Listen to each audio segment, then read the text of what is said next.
From deep in the heart of FEMA Region 6, Austin, Texas, transmitting worldwide, it's Alex Jones. Welcome to the Alex Jones Show. I'm your fill-in host for today, Mike Adams, the Health Ranger here in Austin, Texas, joining the war for liberty, standing up for your right to speak your mind. Today's show is a special on censorship, tyranny on parade, and thank you for joining us. Alex is out today, but of course he'll be back soon. We've got so much to cover today. This segment, of course, isn't carried by all affiliates, so the real big bombshell headlines begin after the coming break. But let me tell you what's coming up today. We've got a teaser announcement of a new uncensored video community that's being announced. We've got a list of 10 things that you can do right now to help fight tyranny and censorship being pushed by leftist tech companies like YouTube, Google, Facebook, and Twitter, and others. We've also got a report today in the third hour, a shocking finding about how aborted babies are literally being flushed down city sewers, turned into biosludge, and put back on our food crops as fertilizer. That's not hyperbole. It's not an exaggeration. It is a 100% true, shocking story. We'll be bringing you that and much more. We've got Jim Hoft coming up as from the Gateway Pundit. He's coming up in the second hour, an interview with Jim about censorship and tyranny. And I'll be taking your listener calls today, so feel free to call in. We're going to light up the phone lines and take a lot of calls from you. I'm going to love to hear from you. It has been almost 5 years since I last hosted this show. And I think probably you're wondering why. I remember when I last hosted in 2013, a lot of people said, hey, where'd the Health Ranger go? How come he's not filling in anymore? And I'm back. I got to say, for the last few years, I focused on different things. I built a laboratory, a science lab. It's a world-class scientific analysis laboratory using mass spec instruments and so on. I learned how to fly airplanes. I did a lot of interesting things. But coming back now, 4 years later, just seeing the InfoWars operation, it is so much larger. It is so professional. The people here are on task. They are super dedicated to this job. It's really impressive to me. I mean, Alex has built, not alone, with your help and other people's input, but Alex has built a world-class news organization here that I believe as we move into the collapse of the mainstream media and the complete discrediting of CNN, which is now using gang-style tactics to try to shut down InfoWars, I see InfoWars as being the replacement, the truth media for America, so to speak. And I say this as an independent observer, an outside person coming in to guest host. And I'm not part of the InfoWars operation, but I believe in the mission of liberty, and I see this operation as something incredibly powerful for America. And it's no wonder CNN is trying to shut down InfoWars, that all of these operations are committing, economic sabotage to try to make sure that InfoWars doesn't make any money, and yet you are standing up as the resistance. You're supporting the InfoWars store. You're giving InfoWars a revenue stream. You're making sure they've got the money to fight back and fight for your liberties and fight for your right to speak and fighting against the lies of the mainstream media. This is teleprompter-free, genuine, authentic, pro-liberty, pro-America broadcast central right here. That's what this is. And that's why I'm excited to be here today. And that's why I want to take your calls, because I want to hear from you. I'm excited to be back. I thank Alex for inviting me back to be part of this. I knew I couldn't stay away forever. The fight for liberty needs all of us, all of our voices. And I'm being targeted now, too. I was censored on Saturday. YouTube shut down my entire account, terminated my whole account. It was called The Health Ranger, terminated on Saturday. And here we are trying to fight for liberty and free speech, but we're being attacked at every angle. So when we come back, the bombshells really begin. Stay tuned. This is the Alex Jones Show. Mike Adams filling in today. I'm going to try to be as calm as I can on this Tuesday broadcast. This is Alex Jones reporting from the road. Mike Adams of Natural News is about to be hosting the transmission here in just a few minutes. But I needed to address several giant deceptions by mainstream media, by corporate dinosaur prostitute media, because they're pointed directly at we the people. These attacks on InfoWars, in their own words, are precedent-setting cases to shut down the free internet as we know it. Now, let me just briefly recap what's happened in the last 2 weeks. 2 false EEOC complaints were filed against me. The lawyer on the case is Hillary Rodham Clinton's personal lawyer. You cannot make this up. And they are completely fraudulent and fake. On top of that, there have been 8 Democratic Party financed lawsuits against me and InfoWars in the last year. A new lawsuit was filed yesterday by the man that claims he has the trademark for Pepe the Frog, claiming I infringed on it when we don't even use the frog as a symbol or promote it, but we did sell a poster, an art poster that a listener made titled Make America Great Again, that had a bunch of images of symbols that were popular during the campaign that are part of popular culture and completely protected by fair use. It's like saying you can't paint a picture of John Wayne, or you can't paint a picture of Abraham Lincoln, or you can't paint a picture of Axl Rhodes, of the rock band Guns N' Roses, or you can't paint a picture of Donald Trump. So it's a frivolous lawsuit. But that just gives you an idea the level of this, where it was a lawsuit every month, now it's a lawsuit every week, and they're all frivolous, and they all get thrown out of court. But it takes hundreds of thousands of dollars to get that done each time, and the Democrats admit that their plan is to shut us down with lawsuits. And they're doing this to a lot of other prominent conservatives, a lot of other prominent libertarians. They're sending a message that if you stand up and you tell the truth, we're going to shut you down. So, 9 lawsuits, fake EEOC filings, which will become a lawsuit if it goes to the next level. So that's 10 lawsuits, excuse me, correction. 10 lawsuits since Trump was elected. But notice, now it's one every week. It took a year to do 8, now it's one every week. This is the strategy. Because for the Democratic Party and their cohorts, there is no morals, there is no decency, there is no honor. There is just do whatever they want. Just like the Nazis said everybody they were attacking were subhuman. And so they had a right to be vicious and hateful and evil and not play by any rules. It's the same thing with the Democrats. They have all said that we are Nazis, so now they can act like Nazis. Now, the reason I raise this is I haven't taken off a family vacation close to a year, and I'm just taking a few days off with my children. And I'm responding to this, and I'm getting hundreds of phone calls from the press. Hundreds of emails are coming into the office. We can't even keep track of it all. And in the midst of all of this, here's the biggest fraud of them all. You have the lawsuits, you have the fake EEOC stuff, you have all the rest of the stuff going on. Oh, you have CNN organizing, trying to block the publishing of my book with Neil Strauss, The War for the Future. Don't forget that a month ago. Then you have CNN 2 weeks ago running the operation, saying that they're contacting YouTube, trying to get us shut down. Now you have CNN running a week-long campaign to have our sponsors pulled, but because they've already demonetized us on YouTube and taken our sponsors, we went and looked at the account over the weekend. We're going to do a story on this.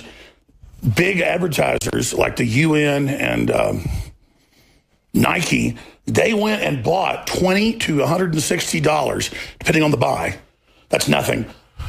On our account through YouTube, through the ad agency at YouTube, so they could pull it and say they pulled support to create this image that I'm losing, to create this consensus that I'm fake news, that I'm a criminal, that I'm bad.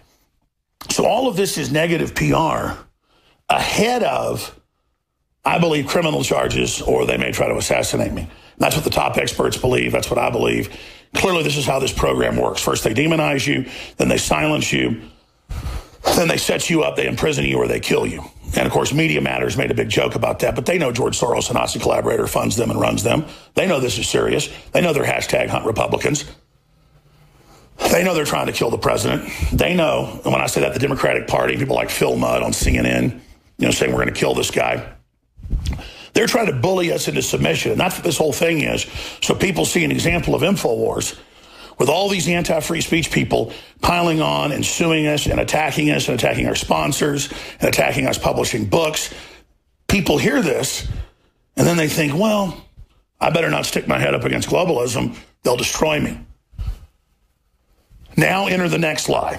From the same folks that gave you the PP-Gate dossier and promoted it, BuzzFeed, they come out over the weekend and say, Jones made all this up.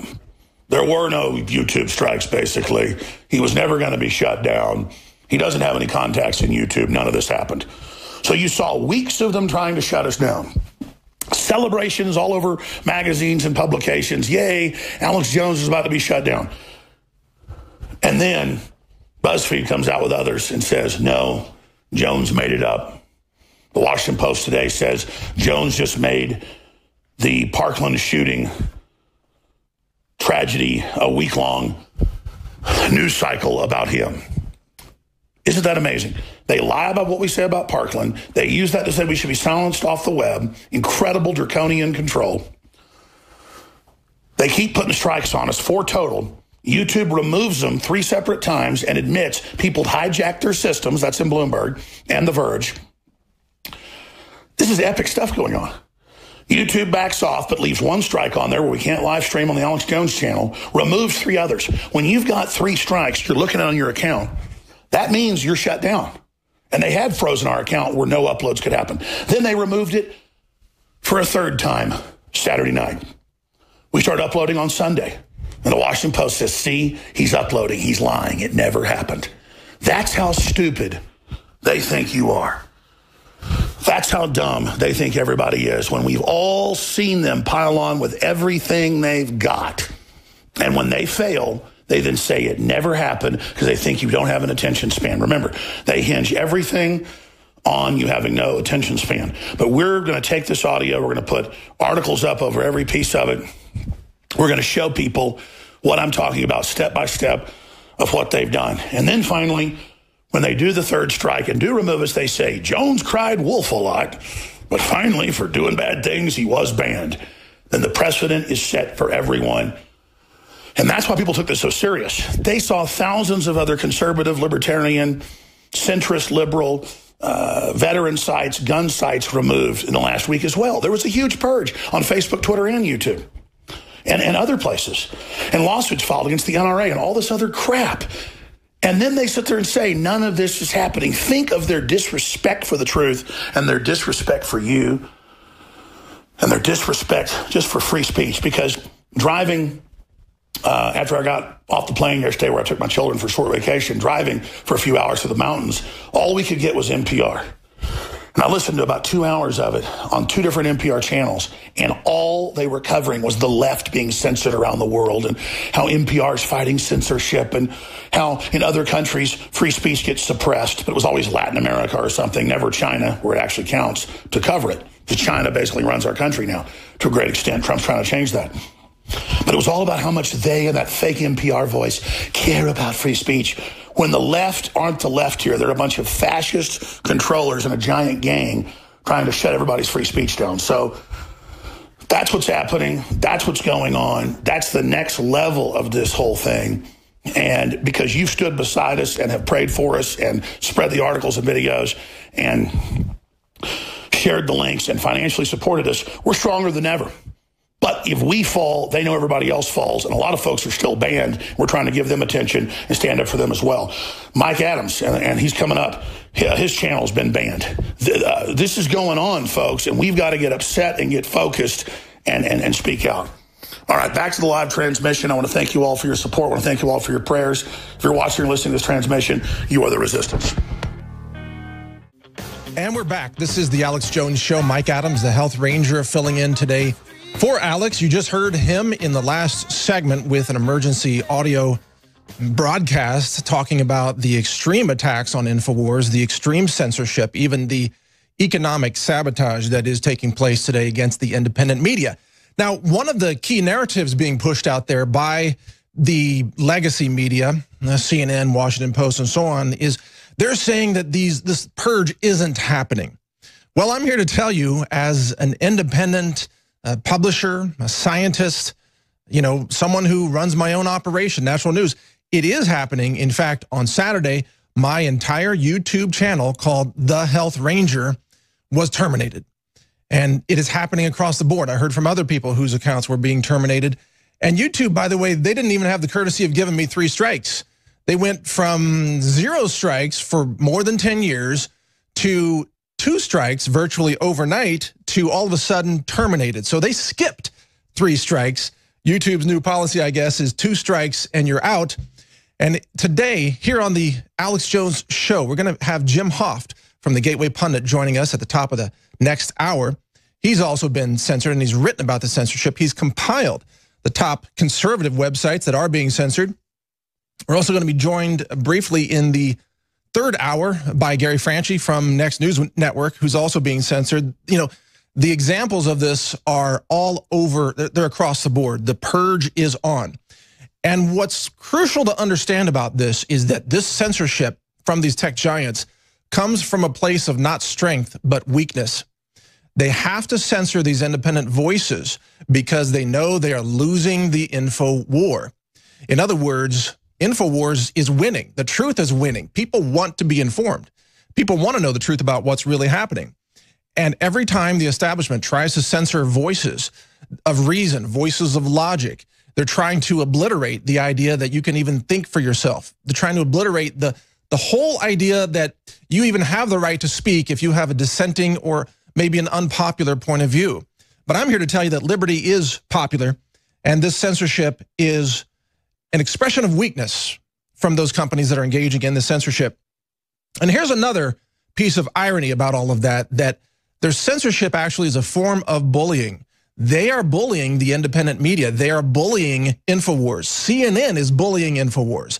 CNN is invoking now gang-style tactics. Today on Infowars.com, CNN turns to outright gangsterism to silence Alex Jones. Washington Post just published a story in the last hour talking about how Alex Jones turned the Parkland shooting into a week-long news cycle about himself. You know what the Washington Post is saying is, how dare you complain that you're being targeted for censorship? How dare you complain that CNN is using gangster-style tactics to try to commit economic sabotage against you? How dare you speak out? It's like they're standing over you with a baseball bat and saying, oh, you have free speech, bam, they whack you in the face with a baseball bat. Why aren't you speaking? Wham, you have free speech, wham, how dare you complain you're being hit with a baseball bat? That's what it's like. And I see this as an outside observer, as an independent publisher, completely separate from the InfoWars organization. You know, I'm not an employee here, but I see what's happening, and it's happening to me, and it's happening to others. The purge is on. It's real, and it is an admission of weakness by the legacy media, by the establishment, by the tech giants who know they are going to lose everything if conservative voices and independent voices and pro-liberty voices are allowed to speak out. That's what it comes down to, because you know, these tech companies, they are saturated with weakness. They're saturated with these snowflakian, left-wing, fragile, like neurologically house of cards people who are just, they think words are weapons. So they can't stand words that disagree with them. So they have to silence the words. Remember before the election in 2016, when some students would write Trump in chalk on the sidewalks of student campuses, and other students would freak out and they would be traumatized. Trauma, we saw Trump on the sidewalk, written in chalk. Oh, it's going to wash off in the next rain, don't worry, but it's still trauma. They had to go get counseling because they think words are weapons. Now, these people are serving as the censors and the so-called trusted flaggers inside YouTube and inside, you know, Google and Facebook, and they are triggered by words that they don't agree with. They're triggered by the words that describe what they are. They're triggered by the word snowflake. That is a snowflakian trigger. The word snowflake triggers snowflakes. And so they become bullies to try to bully independent channels by claiming that they're bullying, while CNN is stalking senior citizens in their own front yards and doxing them on live broadcasts and claiming that Alex Jones is bullying people. You know what? Alex Jones didn't stalk old ladies in their front yards and accuse them of being Russian trolls, okay? Just for the record. It's insane. The stuff that is going on right now is absolutely insane. So we're going to play a clip here. You're going to love this clip. This is, as I understand it, Karl Rove appeared on air doing something insane with his nose and mouth. I don't know what's going on. Let's play the clip and then we'll respond to it. Go ahead. Similar jump in Dallas, which has one of the 3 seats that occupied by a Republican carried by Hillary Clinton. Not as big an increase in Fort Worth, Tarrant County. Another big increase in Bexar County, which has the part of the third seat that's occupied by a Republican, won by Hillary Clinton. Oh, my God. He has liquid coming out of his nostrils. Big red state, where I'm coming from today. I'm not even kidding. Went from 20,000 4 years ago to 58,000 this time around. But let's keep this in perspective. This is 6% of the eligible. Okay, for those on the radio, they're zooming in. County. This increase in Dallas, I don't know what Karl Rove is trying to say here, but his nostrils look like a scene out of the original Lord of the Rings orcs scene. I'm sorry. It's just he's slurping the liquid coming out of his nose. I don't get it. Could turn blue. Karl, I hope. Clearly identifying there are some spots in the state that clearly Democrats could turn blue. Well, that's part of the, I guess, the Republican establishment there. Mr. Slurpee slurping his own nostril juice.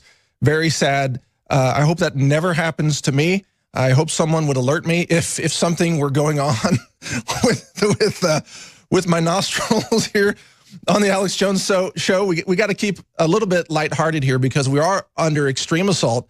Our liberties are under attack. Everything is at stake. The future of our country, our liberties, our right to speak our minds. And just the fact that we ran that clip and that I was able to say, hey, look at this guy, he's doing something crazy. The reason I did that is because it's an expression of free speech. It may not be beautiful, it may not be even polite, but it is part of the conversation of our society. We have the right to comment on things. We have the right to ask questions. We have the right to dissent against tyrannical views being pushed by the establishment. A lot more yet to come here on the Alex Jones Show. Mike Adams filling in for Alex today. Stay with us. We'll be back with more interviews and an audio segment from Alex coming right up. We're back on the Alex Jones Show. Mike Adams here, the Health Ranger, filling in for Alex today. You may recall, last time I hosted this show was the year 2013. Before Trump won the election, before the censorship purge began for all independent media, including myself, I was targeted by YouTube on Saturday after I appeared as a guest on the Alex Jones Show last week. So don't let anybody tell you that there isn't a purge going on. And later today, at the second hour, we're going to be talking to Jim Hoft of the Gateway Pundit, who has also documented the censorship that's going on, the extreme purge that is taking place right now across the independent media. Got a couple of important concepts to run by you here. First is that why isn't anybody on the left speaking out against this censorship? They are seeing the purge happening. They know that InfoWars is being economically sabotaged. They see InfoWars under attack. They see Natural News, that's my site, under attack. They see the Gateway Pundit under attack. They see, Breitbart people being banned off of Twitter, for example, or shadow banned on Facebook. They see it happening and they love it. This is what's crucial to understand, is that the left is not opposed to censorship as long as they push the buttons and control who's censored. In other words, the left hates the First Amendment. The left, of course, also hates the Second Amendment. The left hates the Fourth Amendment. They weaponize the deep state to spy on Trump advisors and Trump officials. If you get down to it, the left hates everything that America was built on. They hate the Constitution. They hate the American flag. They hate Christianity. They hate the family. You ever notice that? They hate the word family. They hate, it seems, white people sometimes for some reason, which is totally bizarre. And they definitely hate Alex Jones, and they hate this operation, which is why this operation needs your support, because we are so close to having absolute victory over the fake news, the fabricated media of the left, their false lies, the deep state being exposed, everything. InfoWars is really the tip of the spear. So I do want to mention, by the way, there are ongoing specials from Operation Paul Revere. Just go to InfoWarsStore.com.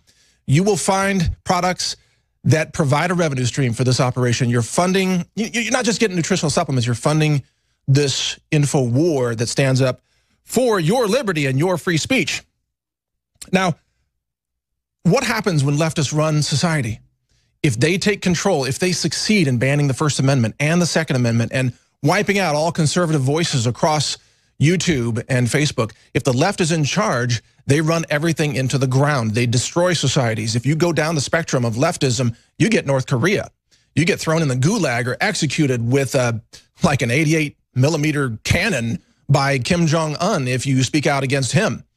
The left, I mean, look at the cities that the left runs. You know, San Francisco has so much human feces now all across the city that's practically a third world country at this point. It's so bad.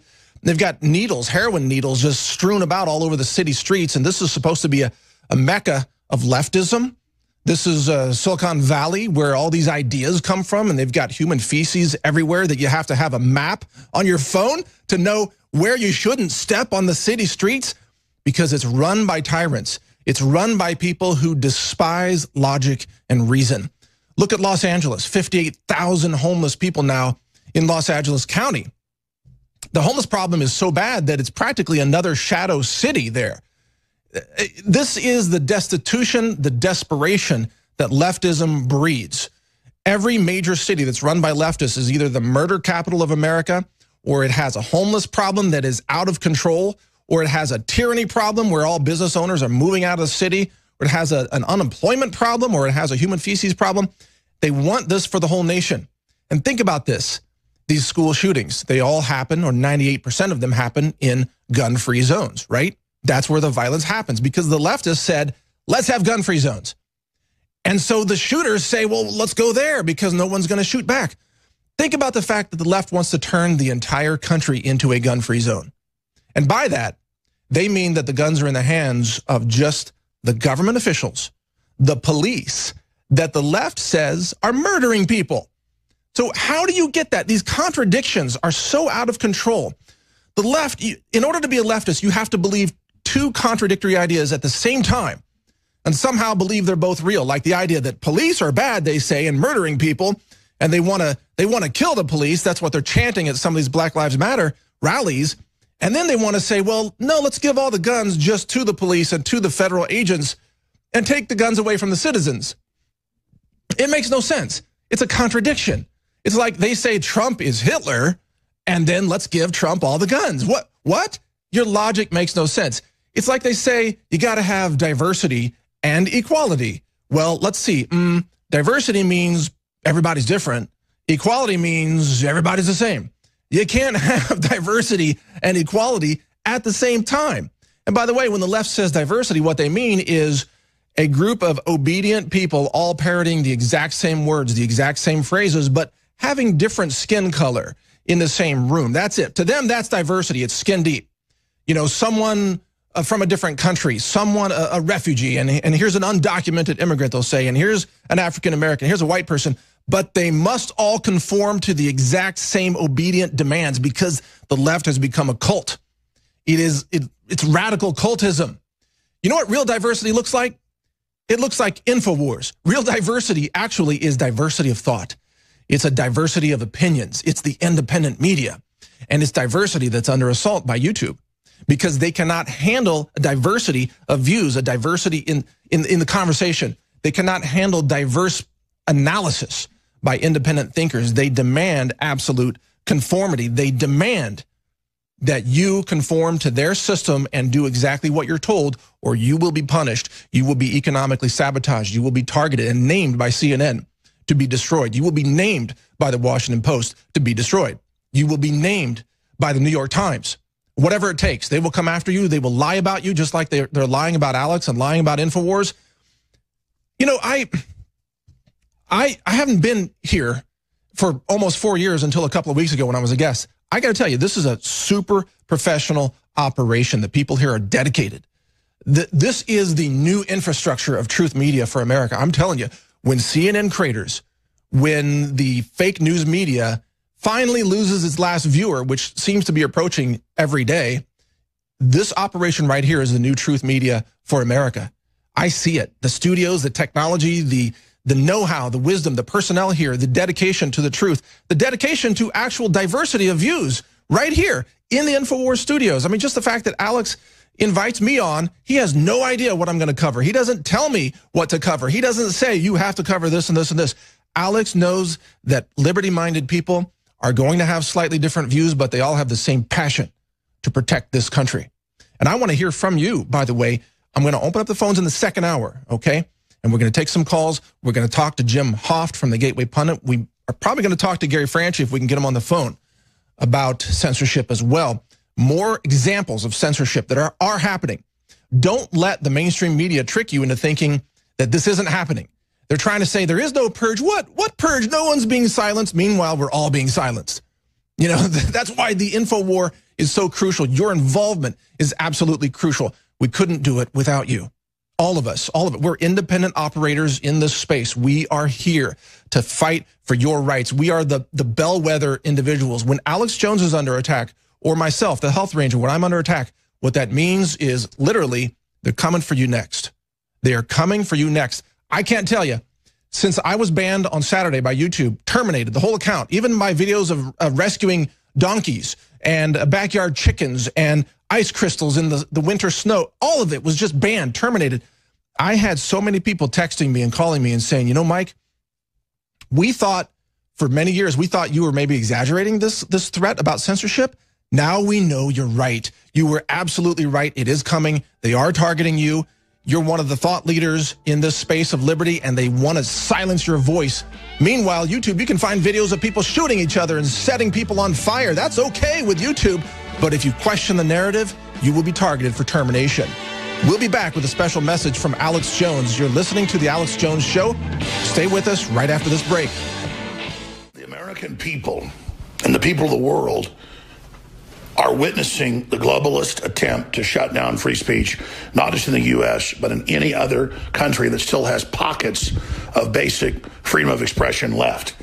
And all I can say is shame on the so-called leftist intelligentsia in the United States, in Europe, in the UK, in Australia, New Zealand, Canada, for doing like leftists do in every other country in history since leftist ideology was founded by the Jacobins in the 1700s in France. And that is set up a total and absolute tyranny over everyone, coming into power, claiming they want to bring liberty, but always bringing abject slavery and oppression. Now, that said, we have seen incredible things happen the last month. We've seen CNN try to ban and try to block the publishing of a book I'm writing and working on with Neil Strauss and openly admitting they are. We've seen CNN go after our sponsors, try to have our YouTube channel kicked off. They've been quarterbacking it. We've seen thousands and thousands of articles saying things about InfoWars that aren't true to set the precedent to ban us from the internet. And we see Apple now moving into communist China, saying they're going to adopt their rules of censorship worldwide. These are very, very dangerous times. And now we've seen all these fake fraudulent EEOC complaints. We've seen all the fake lawsuits. It goes on and on. With a new crowning one just yesterday filed by the reported creator of Pepe the Frog. This individual has sued Mike Cernovich. He's now suing me. Mike Cernovich created a meme with a frog dancing behind Hillary Clinton in one of the debates. Now, that's total fair use. That's total freedom of speech. It's political speech. It's totally protected. He could have had Bugs Bunny dancing around behind him. It's free speech. It's political speech. I've talked to lawyers. I've been in the media 20-something years. I know what's going on. It's not real. But it doesn't matter, because then they can just have big press releases with the lawsuits saying Pepe the Frog is not associated with white supremacists like Mike Cernovich and Alex Jones, when we're not white supremacists. Anybody that knows us knows that. But it's a way to run the headline everywhere and then mention the merchandise of the frog that the individual sells. I mean, does he think Warner Brothers is going to come after him for the dancing frog they've had since the 50s? Hello, my baby. Hello, my darling. Hello, my ragtime gal. Remember that guy? Saturday morning cartoons, the frog? Looks a lot like Pepe to me. The point is, oh, Kermit the Frog. Did you steal it from Kermit? Reportedly, the guy doesn't want Gab using the image of a frog. It's incredible. But that's what modern leftists do. They destroy free speech. They destroy communication. They destroy the free flow of ideas. It's what they do. So this individual went one further, though. He filed a lawsuit on us saying we create and sell a poster with Pepe the Frog on it, when what it is a bunch of symbols and individuals from the 2016 campaign that an artist that sells his work online created, who contacted us and said, do you want to sell some of these? It's been an okay seller, not a big seller. And in fact, we weren't planning to reorder it because it's from 2016. So the last ones that we have are available right now at InfoWarsStore.com, and I'm going to sign the last 100. And not because this guy's suing me. It's not been that good of a seller. It's not been, I don't want to run it down, but it's I want to call it a dud, but it hadn't been that big a seller. I'll leave it at that. So imagine you buy 1,000 books from somebody, and then somebody else later claims that you violated their trademark because they're saying that somebody plagiarized them, and they're saying you're the plagiarizor because you're selling somebody else's book. It hasn't even been adjudicated in court, that indeed the guy that made these posters violated this other person's trademark because he put an image of a frog in a larger montage, which is totally protected. Hasn't even been proven. So then you go after me and put in the news that we are promoting Pepe as a white supremacist because we're the alt-right, when we're the new right, by the way. We put that out 2 years ago. It's just next level garbage. But see, then folks know if they sue me, they'll get a bunch of PR and they'll get a bunch of coverage, and they can put into the PR whatever disinformation and defamation they want. It's a formula. We figured this out earlier last year. So here's the thing. I'm not a litigious person, but I have to start suing people that file false complaints or do this. And so when I get back from vacation, this individual's racked themselves up for another group to be put on the list for what we're launching in the next month. And I'm not a litigious person, but we got to stand up for the free speech. We know the formula that's being used by the Democrats and their lawyers, and we've got to stand up because they're not going to stop as long as we lay down. This is just like authoritarians throughout history, King George, Hitler, the Soviet Union. This is really serious, and it's for all the marbles. And so we have to take action, but that takes money, not just to defend, but go on the offense. But once we've gotten rulings against a couple of these groups, and I've got the lawyers lined up, God, I've got them lined up around the block ready, a lot of top names ready to even go pro bono, but I got to pay for flying people around. I got to pay for transcripts. I got to pay for, the people that sit there and take the transcript, the court reporters. I mean, there's going to be court costs involved. So it won't be in these suits millions. It's going to be hundreds of thousands per prosecuting this over several years with each case. So I'm looking at about $500,000 to carry out at least 2 of these suits right now. So please think about InfoWarsStore.com and InfoWarsLife.com. And with the biggest sales we've ever had, 30 to 80% extended through this week, but a lot of stuff's selling out, so some of the sales are dropping off as the products sell out. But great supplements, great air filtration, great water filtration, great books, great videos, you name it. And think about Mike Adams, who's hosting today. Mike has sites as big as InfoWars. He's one of the top health guys in the world. His sites are in the top 5. He's been sued. He's been attacked. He had his YouTube channel with nothing but health news on it banned last week. I haven't talked to him in a few days. I don't know if it's been restored, but that happened to thousands of people. That really happened. But right now, the Washington Post is running around saying none of that happened and that we just made it all up.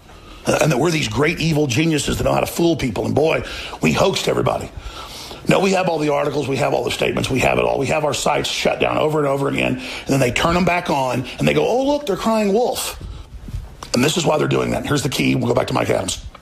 Here's the key. Because it's tyrannical to shut people's speech down. Americans still have instincts and memories of freedom of speech. And it's so villainous that it turns whoever they're censoring into heroes. So that's why they want to have their cake and eat it too.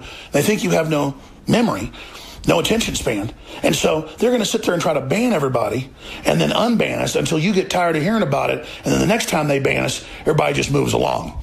They're counting on you getting tired and going away so they can steal your birthright and steal your speech. Thank you all for your support. We are going on the offense because the best defense is a good offense. InfoWarsStore.com, InfoWarsLife.com. Or 888-253-3139. But without you, we cannot stand against this, ladies and gentlemen. And so thank you all for your support. We're doing this together. And we're going to win. But it's very, very, very, very serious. And again, it's all totally anti-American, attacks on free speech, to shut down their political opposition, to label us things we aren't, Nazis and people that say no kids died and say that we're making fun of people and just all these lies. And they want to delete our channel so we can't even respond. All right, I'm going to stop breaking in here. Back to Mike Adams and the live transmission. Please spread the live video links wherever you're watching. Tell folks about our local affiliates. Support them. Become sponsors. This is an information war. And it takes people giving time and energy, but also spreading articles and videos and financial support to win. But you're all behind us because you understand it's your future just as much as it's ours. We're in this together. So please, I thank you all and I salute you for what you've done. Don't thank me. I'm thanking you because we're all in this together. What's unique about what Alex just described? I mean, this is a playbook that has happened throughout history, the totalitarian takeover attempt of all information sources, of taking away people's Second Amendment rights. Well, I mean, just firearms in other countries. You wouldn't call it Second Amendment in those other nations. But this idea of just taking over countries and installing totalitarian regimes, this is the radical left-wing communist Marxist playbook. But what's different today is that InfoWars is here. What's different is that people are willing to stand up and fight back. And with your support, that is effective. I mean, think about, why are they targeting InfoWars? Because InfoWars is influential. You know, I was thinking just last night about, there are multi-billionaires in Wall Street who don't have anywhere near the influence of Alex Jones. Alex Jones isn't a billionaire, but he's got the reach that is beyond multi-billionaires. But he needs your support in order to win this fight. You know, right now, store sales are the currency of freedom. So definitely go to InfoWarsStore.com. Definitely support this fight. We are lucky to have someone like Alex Jones standing up with the courage to not be bullied, to not be lied about, to fight back and tell the truth. We are lucky to be part of this epic fight for human history, human civilization. Everything is at stake right now. So support this fight, InfoWarsStore.com. And just support us by sharing all of our content, myself as well. You know, I'm under attack. Alex is under attack. Jim Hoft is under attack. He's coming up in the next hour, by the way. We're all under attack. This is real. This is happening. Join the info war and free our minds once and for all. You're listening to the Alex Jones Show. This is Mike Adams, the Health Ranger, filling in today. We've got an exciting second hour coming up for you. We'll be interviewing Jim Hoft from the Gateway Pundit, who has also been targeted with extreme censorship. And in this short segment here, I want to bring your attention to the fact that everyone who is associated with InfoWars is being attacked and bullied and censored. And Paul Joseph Watson, of course, is one of those people now being bullied and attacked by CNN, which has become the fake news bully network, really. Maybe it should be BNN for Bully News Network. But Paul has a really good segment here. I want to give you a listen to a couple of minutes of it. So go ahead and roll that segment. We'll come back in. Yours truly has come under attack from CNN. They say, wait for it, they say I'm not mainstream. I appeared on Breitbart Radio and CNN's senior media reporter responded with this. I'm old enough to remember when Breitbart was trying to go mainstream. Guess they gave up. What exactly is mainstream these days? I mean, I know I come out with some edgy opinions from time to time, but I could never compete with CNN as saying something offensive. Then there's heaping praise on somebody who represents a brutal dictatorship that incarcerates, tortures and executes hundreds of thousands of political dissidents. That's pretty edgy. Is that what constitutes being mainstream now? Genuflecting in front of a despotic regime that starves its own population to death? So, mainstream. Now correct me if I'm wrong, but last time I checked, I don't think InfoWars or Breitbart were fawning over a country that has no independent media, a functioning civil society or religious freedom. That's CNN's job.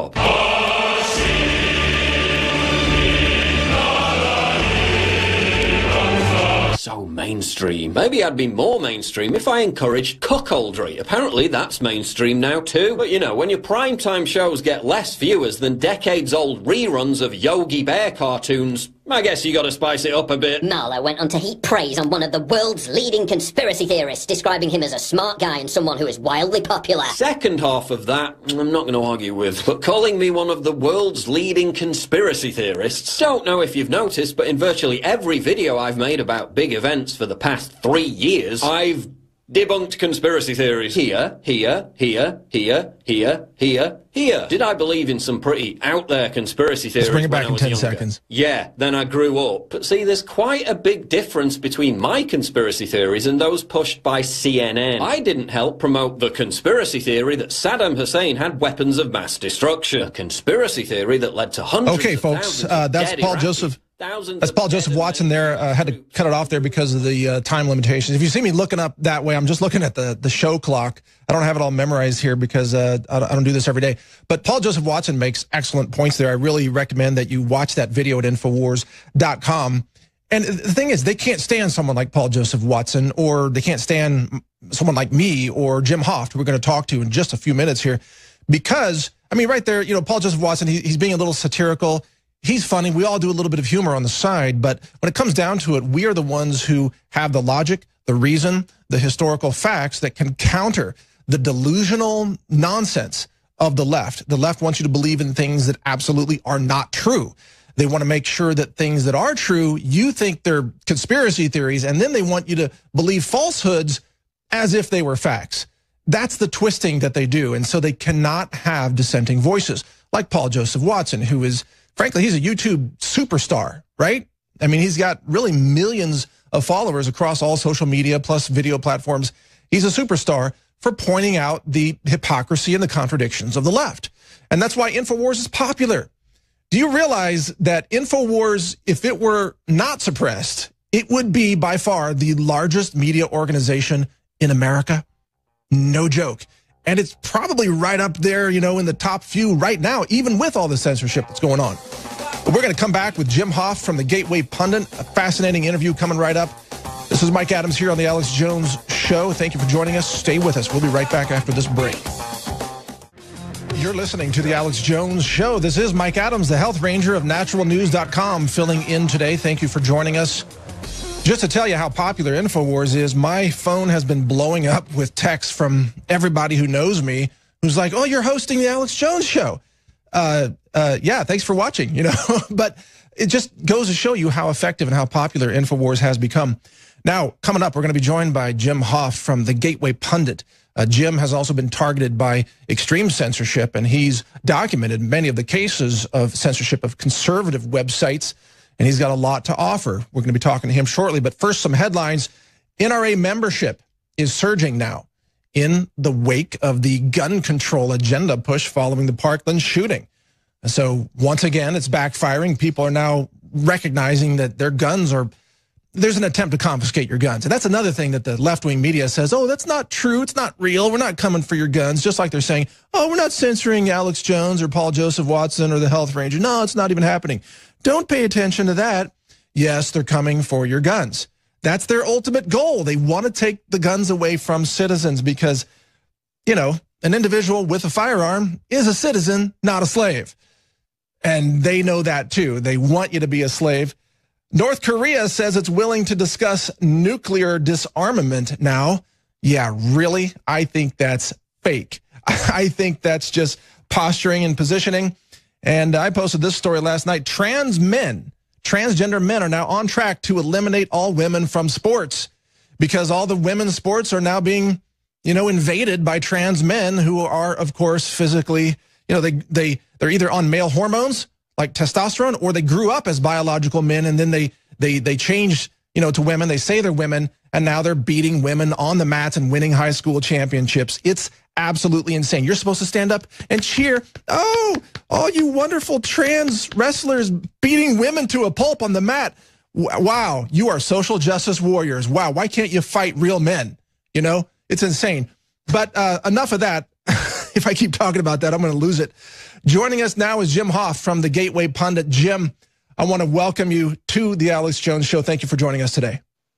Great to be with you, Mike. Congratulations on filling in. Well, it's an honor and a privilege to be here, but I got to tell you, I'm a big fan of your work. I've been following your website very closely. You're very quick to get news out that is breakthrough news. How do you do it, man? Do you work like 16 hours a day? I have a pretty good staff, and we're pretty limited, but and I also have some wonderful readers who send me tips, so that helps. But we do what we can, Now, you've put out an article over the last couple of days that documents some of the big conservative sites and personalities who are being systematically targeted for censorship by the the tech giants. Can you go over what you found a little bit? I'd be happy to. And of course, I have Natural News on that list now. I see that. Which is tragic what happened to you guys. It's criminal, this activity that's going on. We know it is. In my case, and in several people in my situation, we actually advertised with Facebook, sent them tens of thousands of dollars to build our Gateway Pundit webpage on Facebook and to build our fans. And now this past weekend, since the election, Mike, Gateway Pundit was very successful during the election. Donald Trump win as InfoWars did. As we saw, Breitbart got huge during the election. And what happened, Mike? Were you named as like the fourth most influential site, conservative site? Right, and this was a study. Thank you, Mike. That was actually a study done by Harvard, another one done by Columbia Journalism Review, a very respected journalism school. They came up with these numbers and found that Gateway Pundit was the fourth most influential news source on the right during the election. And what this study told us too was that conservatives, as you know, as the InfoWars audience knows, conservatives, they left the media at the last election. They refused to be abused after decades of this, awful reporting and berating by the liberal media. And they went to social media. They went to sites like yours. They went to sites like mine. They went to InfoWars to get the real news. And so what happened after this election was actually George Soros funded one of those studies I just mentioned. Why? And they discovered that these social media sites, these websites, were the ones leading the charge in helping Trump get elected. Of course, it wasn't the national media, and it wasn't the traditional conservative media, because a lot of them were never Trumpers. But it seems like now, Jim, I'm sorry to interrupt. We just lost your video. I guess it's back. But, yeah. The question here is, aren't these tech giants admitting that they are tyrants in now this overt censorship? It used to be shadow banning. It used to be covert, like a secret black box algorithm. Now it's right out in the open. They're just banning, terminating entire channels. Aren't they admitting now that they are tyrants and that they support tyranny? Absolutely. And it's their goal. Their goal is to silence all of us. And because they know this is how people are getting their information. Conservatives wholeheartedly rejected the national media. Now they go to sites like ours. Our Facebook traffic has been declining ever since these studies came out. And our organic traffic continues to go up, but our Facebook traffic continues to decline, which is kind of a weird concept. And it's only explained because they're targeting us. And then this weekend, with the latest algorithmic change, we saw that we were getting about as much traffic as a cakewalk at a country church bazaar. They shut us down to about... So we're talking about 15 hits coming from our 640,000 Facebook fans. Here's what's stunning. I'm sorry to interrupt. There's a little bit of a delay, but if you weren't being effective, they wouldn't be targeting you for banning. I mean, think about this. The fact that your voice is so influential and so powerful, so many people go to thegatewaypundit.com and find useful information there, just like InfoWars. InfoWars is influential. It wakes people up. It's not like hypnotizing people. It's de-hypnotizing people from the lies of the mainstream media. Jim, you are a de-hypnotist as well. Welcome to the De-Hypnosis Club.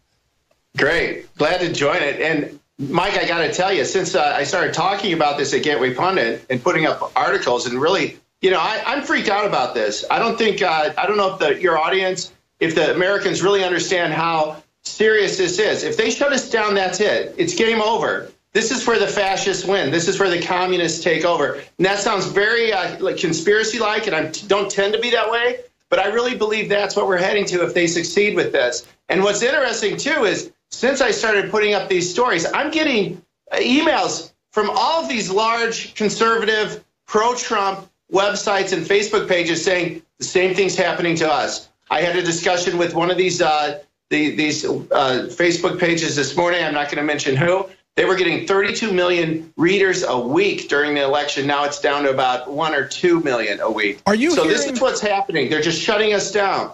Here's something else that I'm hearing, and I want to ask you if you're hearing the same thing. We've got about 2 minutes left in this segment. I want to hold you for the next segment as well, but many of these independent, smaller media websites or conservative sites, I think for a long time, a lot of them thought that Alex Jones was kind of out there when he was warning about the coming tyranny and the coming censorship. Well, now it's here. I mean, I'm hearing from people things like, oh my God, Alex Jones was right. Oh my God, all of a sudden it's here.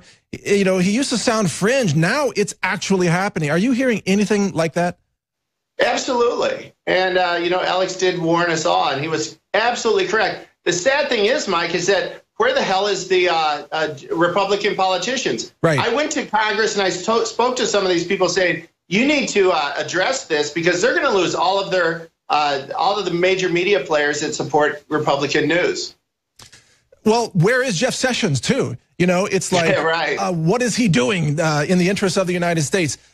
Jim, we've got about a minute left in this segment. I'd like to hold you over to the next segment. You're doing amazing work. Your website, The Gateway Pundit, is putting out information that every American needs to see. And I believe that if you weren't being suppressed and if we weren't being suppressed, we would be the dominant media in America. And that's exactly why they're suppressing us.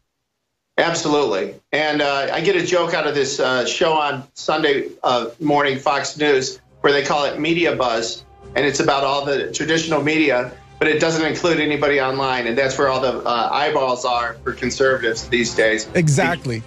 Sorry to cut you off there. We're going to break, folks. The interview here is with Jim Hoft of The Gateway Pundit. My name is Mike Adams, the Health Ranger, filling in for Alex today. We'll be back with more right after this break. Stay with us. All right, we're back on the Alex Jones Show. Thank you for joining us today. Mike Adams, the Health Ranger, filling in for Alex. I have been the subject of extreme censorship, just like Alex and Paul Joseph Watson and many conservative channels, just like Jim Hoft, our guest for this segment. He's with thegatewaypundit.com, and he has been documenting the systematic censorship of conservative websites, many that he has listed on his website, and many that he hasn't been able to name because those publishers are too freaked out, too afraid, let's say, to even allow their names to be mentioned. And during the break, Jim was telling me that he is freaked out about what this means for America. If they're silencing half the country, half the conversation, what does this mean for the future sustainability of a democracy or a republic? So, Jim, welcome back to the show. I appreciate you joining us today. And that's the question. That's the opening question for you. What does this mean for our democracy, well, our republic, I like to say, if they silence half the voices? Yeah, I think it's pretty evident what's going to happen. And I think that the Republican lawmakers better wake up, because when we're gone, when InfoWars is gone, when Natural News is gone, when all of these places are gone, who's going to be there to carry the message, you know? Who's going to be there to correct the record when the media puts up this complete bias that they throw up every day and hurl at the American people? There won't be any. And so it's unfortunate that we don't have an enlightened political party that would represent us, but that isn't the fact today. They're just, I don't understand what they put their attention on. I don't understand what they do with their time. I don't understand what their staff is doing all day. If they don't see what's happening with the people who are supporting them, and that we're being picked off one at a time by these social media giants to silence us and quash our voice forever. Well, what would you say, though, some of the people who are defending this censorship, if you can believe that, it's, tyrannical leftists, that pretty much all leftists at this point are sort of totalitarians at heart. It's just starting to come out now and be expressed. But they say that, oh, these are private corporations. They can censor anyone they want. What's your response to an accusation like that? Yeah, I love that one line that James Woods, the actor, used to, he tweeted this out a few times. It was scratch a liberal, find a Marxist. And of course, that's what we have today in America. This party on the left stands for nothing except complete control over the population and these failed socialist policies. And of course, their social agitation that goes on constantly. I just think what's happening is just it's going to destroy this country. And another example I wanted to throw in here was today, just before I came on the air with you, we get this email from Facebook. Now, they shut down our traffic, so this is really just rubbing salt in our wounds. But what they said was that this article we put up like 2 weeks ago that went viral, they're saying this was fake news, and we're going to take this, we're not going to let people read this, and we're going to redirect them. This is what they're doing. They're redirecting people from Gateway Pundit and say, go read this article instead by the AP, which is unbelievable. Wow. So they're taking our story, they're saying it's false, and by the way, this was a private letter we got from one of the fathers from Parkland, right? They have no evidence that this is fake news. In fact, we protected this father. We looked into his family. What he said was absolutely correct. and they're telling their audience that the AP says this is not legitimate news and that they should go read the AP article instead. They're literally hijacking your traffic and pushing it over to fake news, Associated Press in this case, but I guess they could choose somewhere else they want to push it to, like CNN. Absolutely. It's so out of control. You know, you also mentioned during the break that there's an upcoming march, you know, the anti-gun, the gun control march. And you said something that really got my attention, that they're recruiting and indoctrinating school children now as young as 9 years old to go out and join this march. Is that correct? Right. They're organizing the social justice warriors of tomorrow. I got a letter from a parent out in New Jersey with this school district. They're sending home letters to the parents saying, sign here if you will allow your little darling, your little 9-year-old, to go march in this anti-gun rally next week, which is on the 14th, and we know all the leftist radical organizations that are behind this march, and they're asking parents to allow their 9-year-olds to participate in this social justice warrior, event that's happening across the country next week. It's unbelievable. The indoctrination. I mean, that honestly reminds me of like Hitler Youth indoctrination. It's fascist. It's out of control. And you know, I got a bigger just hint of a warning there. And I'm saying this, not you. I don't want this to come back on you. But, you know, if someone wanted to pull off a false flag shooting to really try to take away the guns, if they had children at the march and then they actually carried out a shooting of those children, and they always use children, you know, to invoke emotion and get a reaction. It's like they're setting up a perfect storm for a false flag event. I mean, I hope it never happens. I'm not predicting it as it's going to happen. I'm just saying if they wanted to, it's like a perfect situation for them to murder those children to take our guns. It's sick. I know it's like, do they even do this? Yeah, they're sick at this point. They will do anything to take our liberty. Yeah, I wouldn't put it past them. I mean, we saw the reaction in Parkland where they ignored this guy on social media, even though he was using his own name. They lied about it then, saying that they tried to look him up, which they didn't because his name was right there. He was also, he used his real name on Instagram too, as we reported at Gateway Pundit. So there was no investigation of this guy when he's throwing these threats out there, no investigation of the 40 calls to his house. They didn't link anything. The school did tell this kid not to bring a backpack to school. That's how scared they were of this nutcase. And then they tell the cops to wait outside, you know, the deputies to wait outside as children are getting shot inside.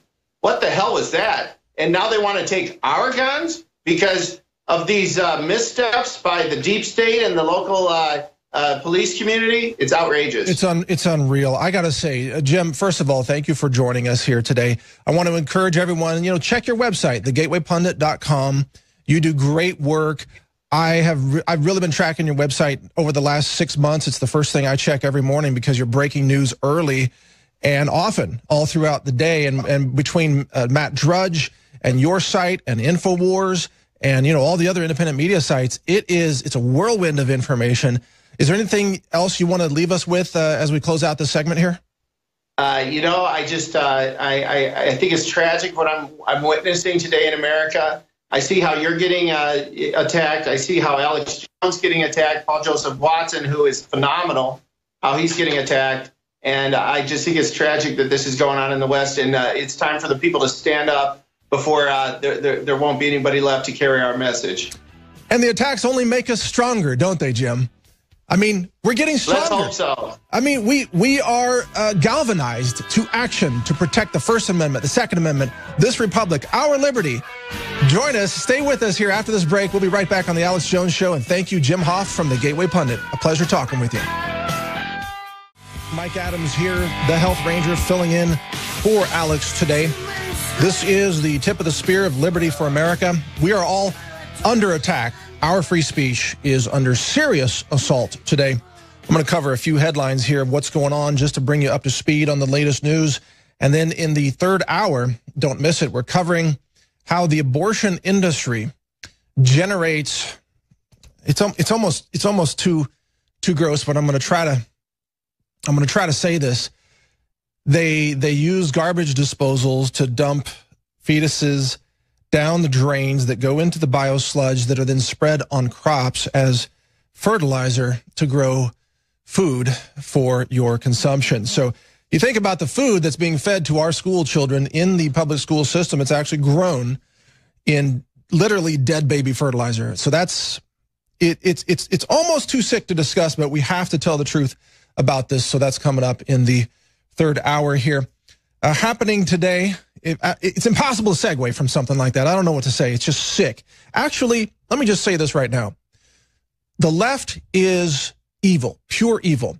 They are truly demonic in the level of evil that they are now exerting. They are, if you think about it, the people that they're trying to censor and shut down and bully are the people who are protecting life, people who are protecting liberty, protecting free speech, protecting the right of self-defense, which is a divine right, by the way.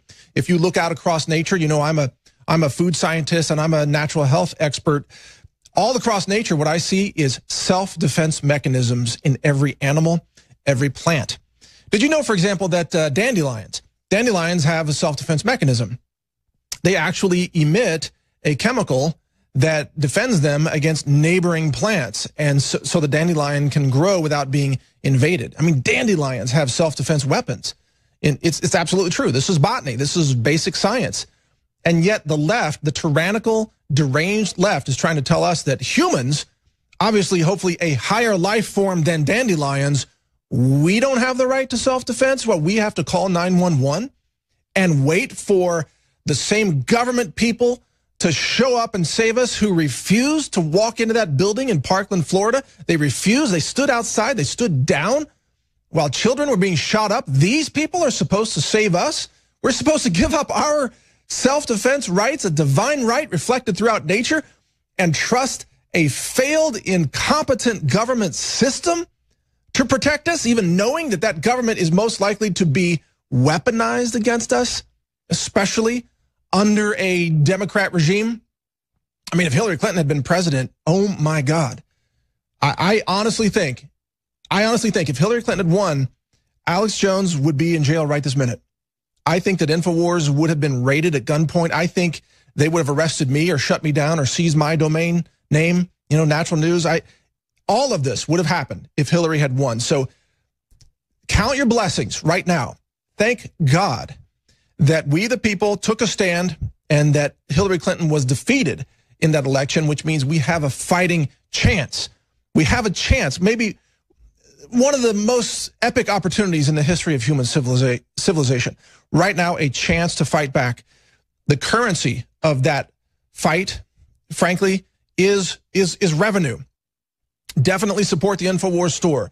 The sale is going on. There's free shipping right now across the country, InfoWarsStore.com. This is how you power liberty. This is how InfoWars funds its operation predominantly. You know, I think CNN is out there lying and saying that InfoWars was funded by a few advertisers that they're trying to now stalk and bully into pulling their ads. As Alex explained in the first hour, you know, some advertisers would put a few ads on the YouTube channel for InfoWars and then pull them off so they could say they pulled their ads. And I think one advertiser was like, what, $169 that they spent or something? It's a joke. It's essentially a lie to claim that that funds this operation. What really funds this operation is your support, InfoWarsStore.com. And by the way, I have a unique perspective. You know, I'm a business owner. I've got my own operation, my own publishing, my own, you know, superfood manufacturing and all that. I understand how hard it is to do this. I understand. I know the compliance attorney for InfoWars, and he is keeping this operation compliant, label compliance, you know, quality control compliance, all these things. It is an amazing operation, but it needs your support. The other thing is, if you think about the deep state, the factions that are waging war against free speech, they can print money. They can create money from nothing. They've got central banks. They've got money floating around. They've got billions of dollars in offshore accounts. Anytime they want, they can bring, you know, another couple of $1 million in to do whatever they want. Hire a mob, rent a mob, a George Soros staged fake protest. I mean, even the Russians, right? Even the Russians had like an anti-Trump protest in New York City that Michael Moore was part of, you know, unwittingly. He didn't know it was by the Russians. But all these organizations can come up with money just like that. The deep state, the globalists, the people that are trying to take away your freedom, They've got endless money. Well, InfoWars doesn't have, a printing press that they can just print money. There's not a central bank hiding in the back room here. They depend on you. They depend on your support. So InfoWarsStore.com. Let me go over a couple more headlines of things that are happening right now. CNN is reporting that they're sending a reporter to go visit some hookers in Thailand. At least one hooker that claims to have dirt on Trump. Imagine their surprise when they find out she's a ladyboy. So that's going to be an interesting segment. After stalking elderly women in their front yards, they're going to go visit ladyboy prostitutes in Thailand. That's CNN for you right there, the Bully News Network. A new study claims bacon is linked to causing cancer. The reason I'm mentioning this is because I know it's actually from the sodium nitrite in processed bacon. Real fresh meat does not cause cancer unless you add the chemicals to it. I wanted to get that out there on the record. Bacon itself does not cause cancer. It's the nitrites that are added to it. Sodium nitrite causes colorectal cancer, causes pancreatic cancer. I've done extensive reporting on this in the past. Also, from one of my websites, science.news, once begun, this is the headline, there would be severe consequences to stopping climate intervention and geoengineering. Do you remember just 2 years ago, if you mentioned geoengineering, you were called a conspiracy theorist? What? No one's changing the climate. No, there's no chemtrails. There's no geoengineering. Now, geoengineering is mainstream science talking about how they're going to save the planet from climate change. Oh, yeah, we need geoengineering. This is their argument now. We need geoengineering. But now they're warning, once we start it, we can't stop it because that might be catastrophic. What? What are they talking about? It's like, oh, we can't stop the chemtrails or that might destroy the planet. Really? These people are insane. The science that's out there is fake science in exactly the same way that most of the news you're getting from the mainstream is fake news.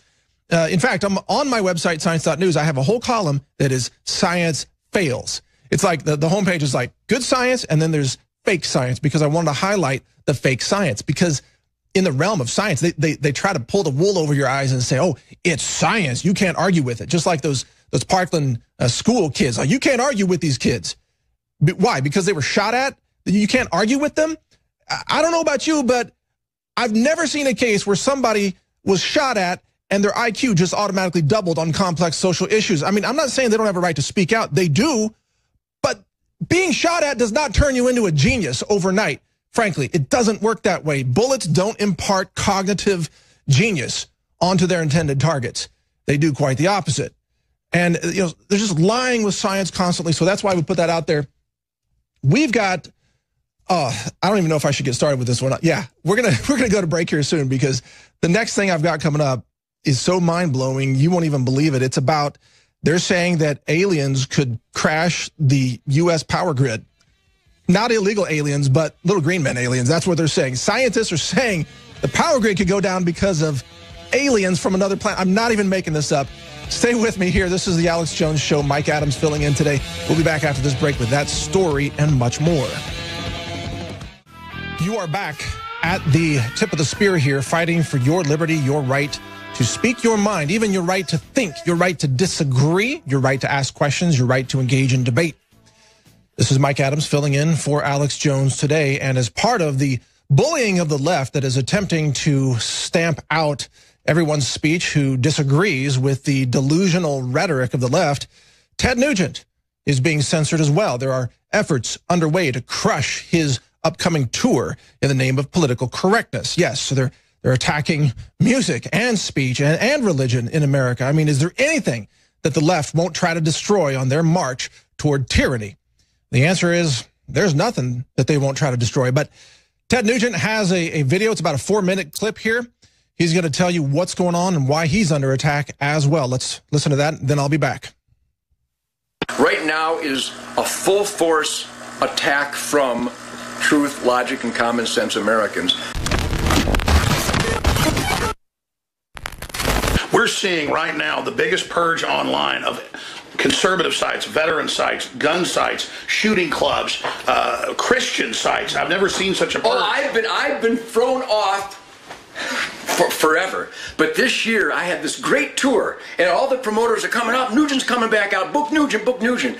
I won't mention any names now in hopes that the negotiations can continue and move forward on an honest level. But I have been thrown out by the biggest promoters in the world because I'm on the board of the NRA. And I promise you, if I was recently arrested for heroin distribution, they would have not thrown me off the Exactly. country.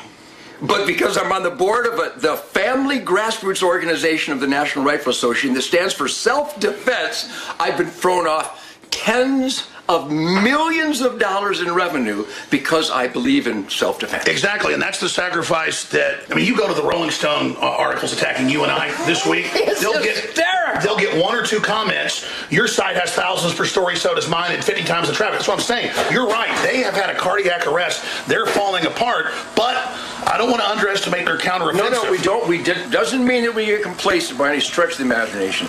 Right now is a full force attack from truth, logic, and common sense Americans to continue to crush the dishonesty and the political correctness. So I'm not compromised or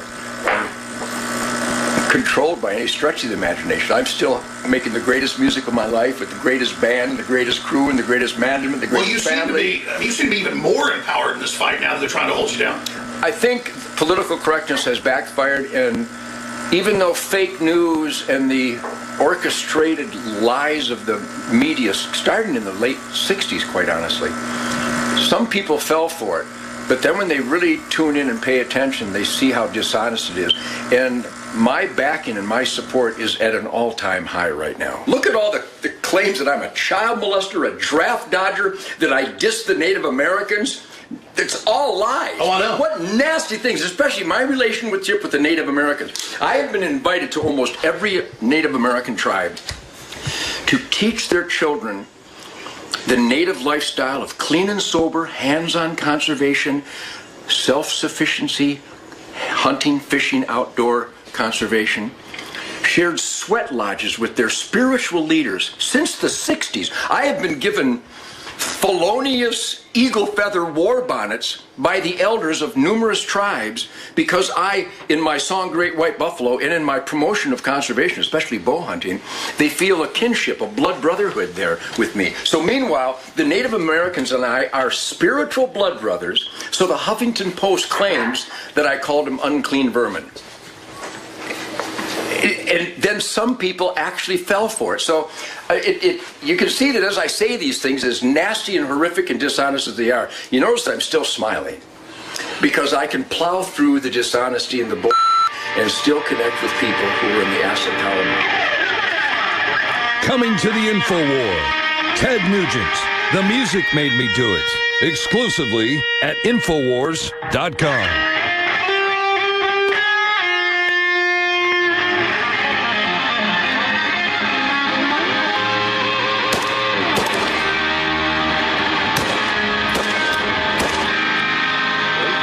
I believe the positive spirit is as strong as it's ever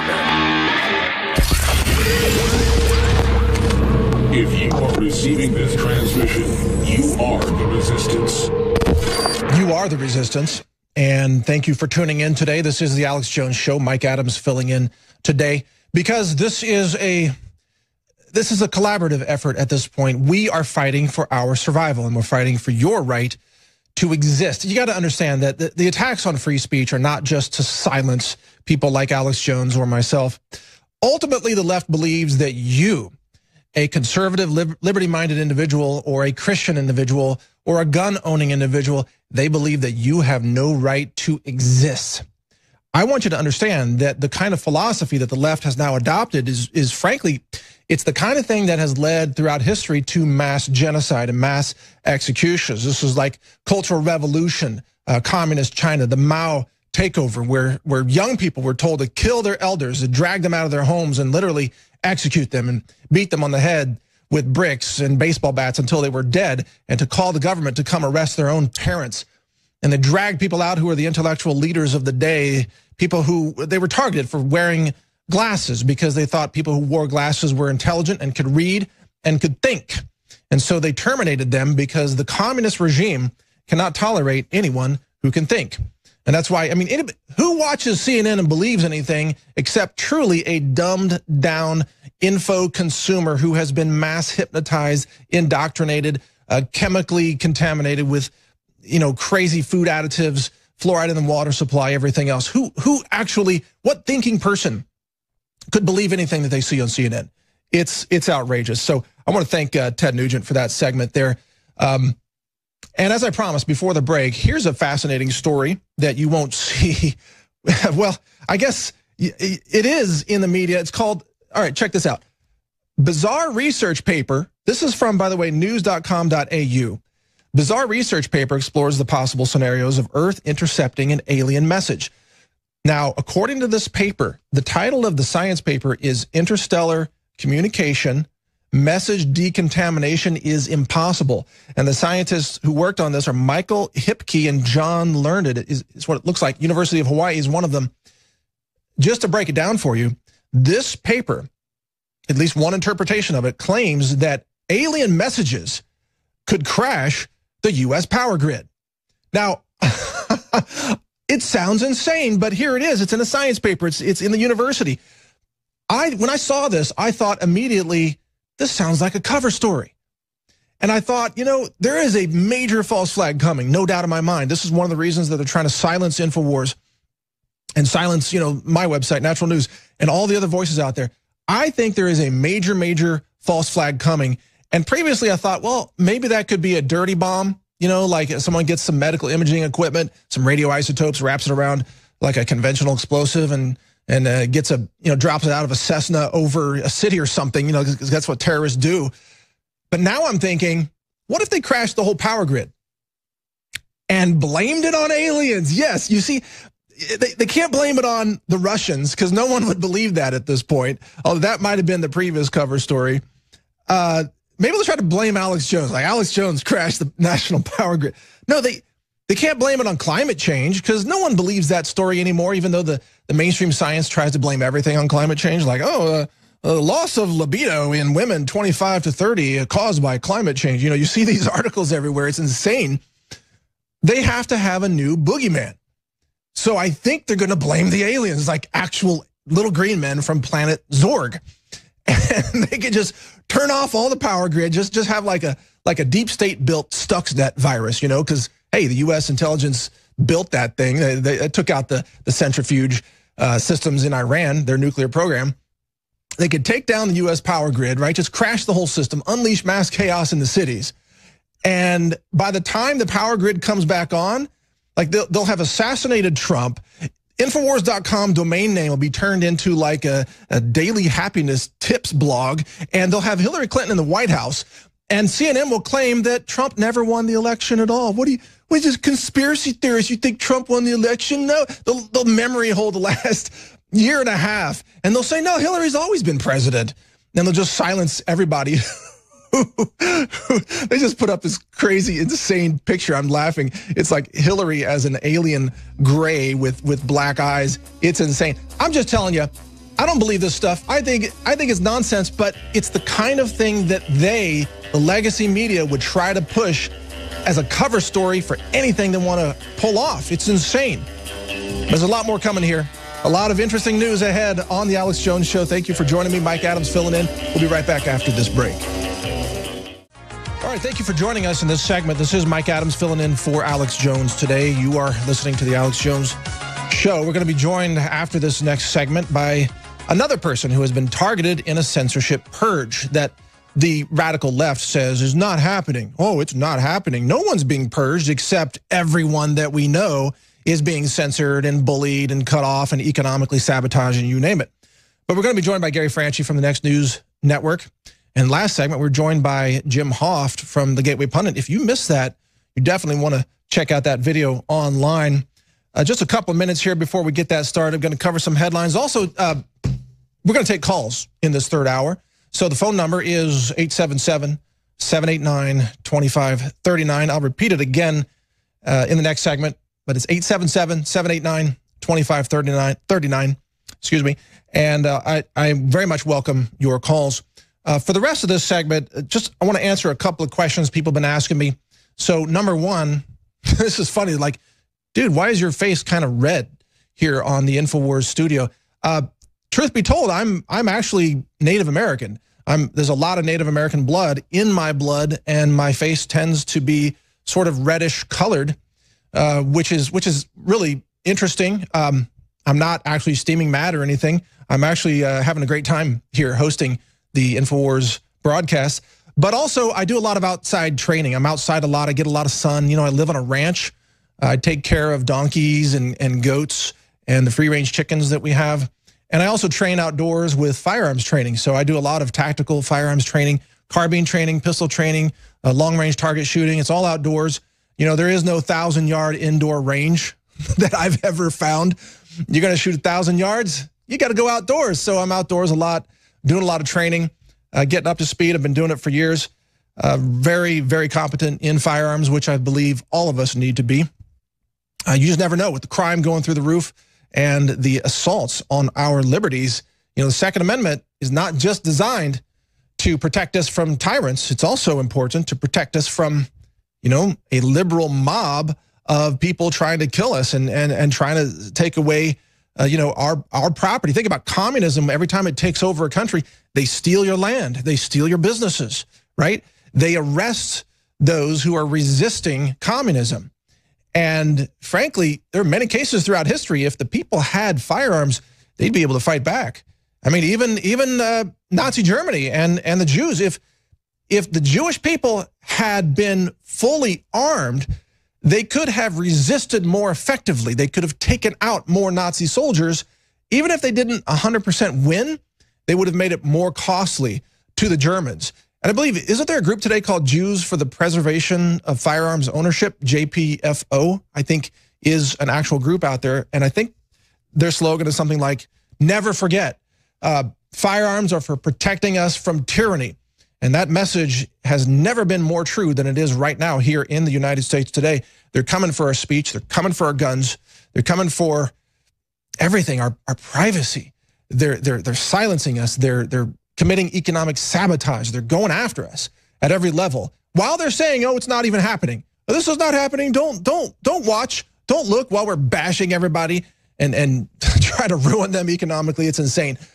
But coming up in the next segment, we're going to talk to Gary Franchi, who has more thoughts on censorship of the media.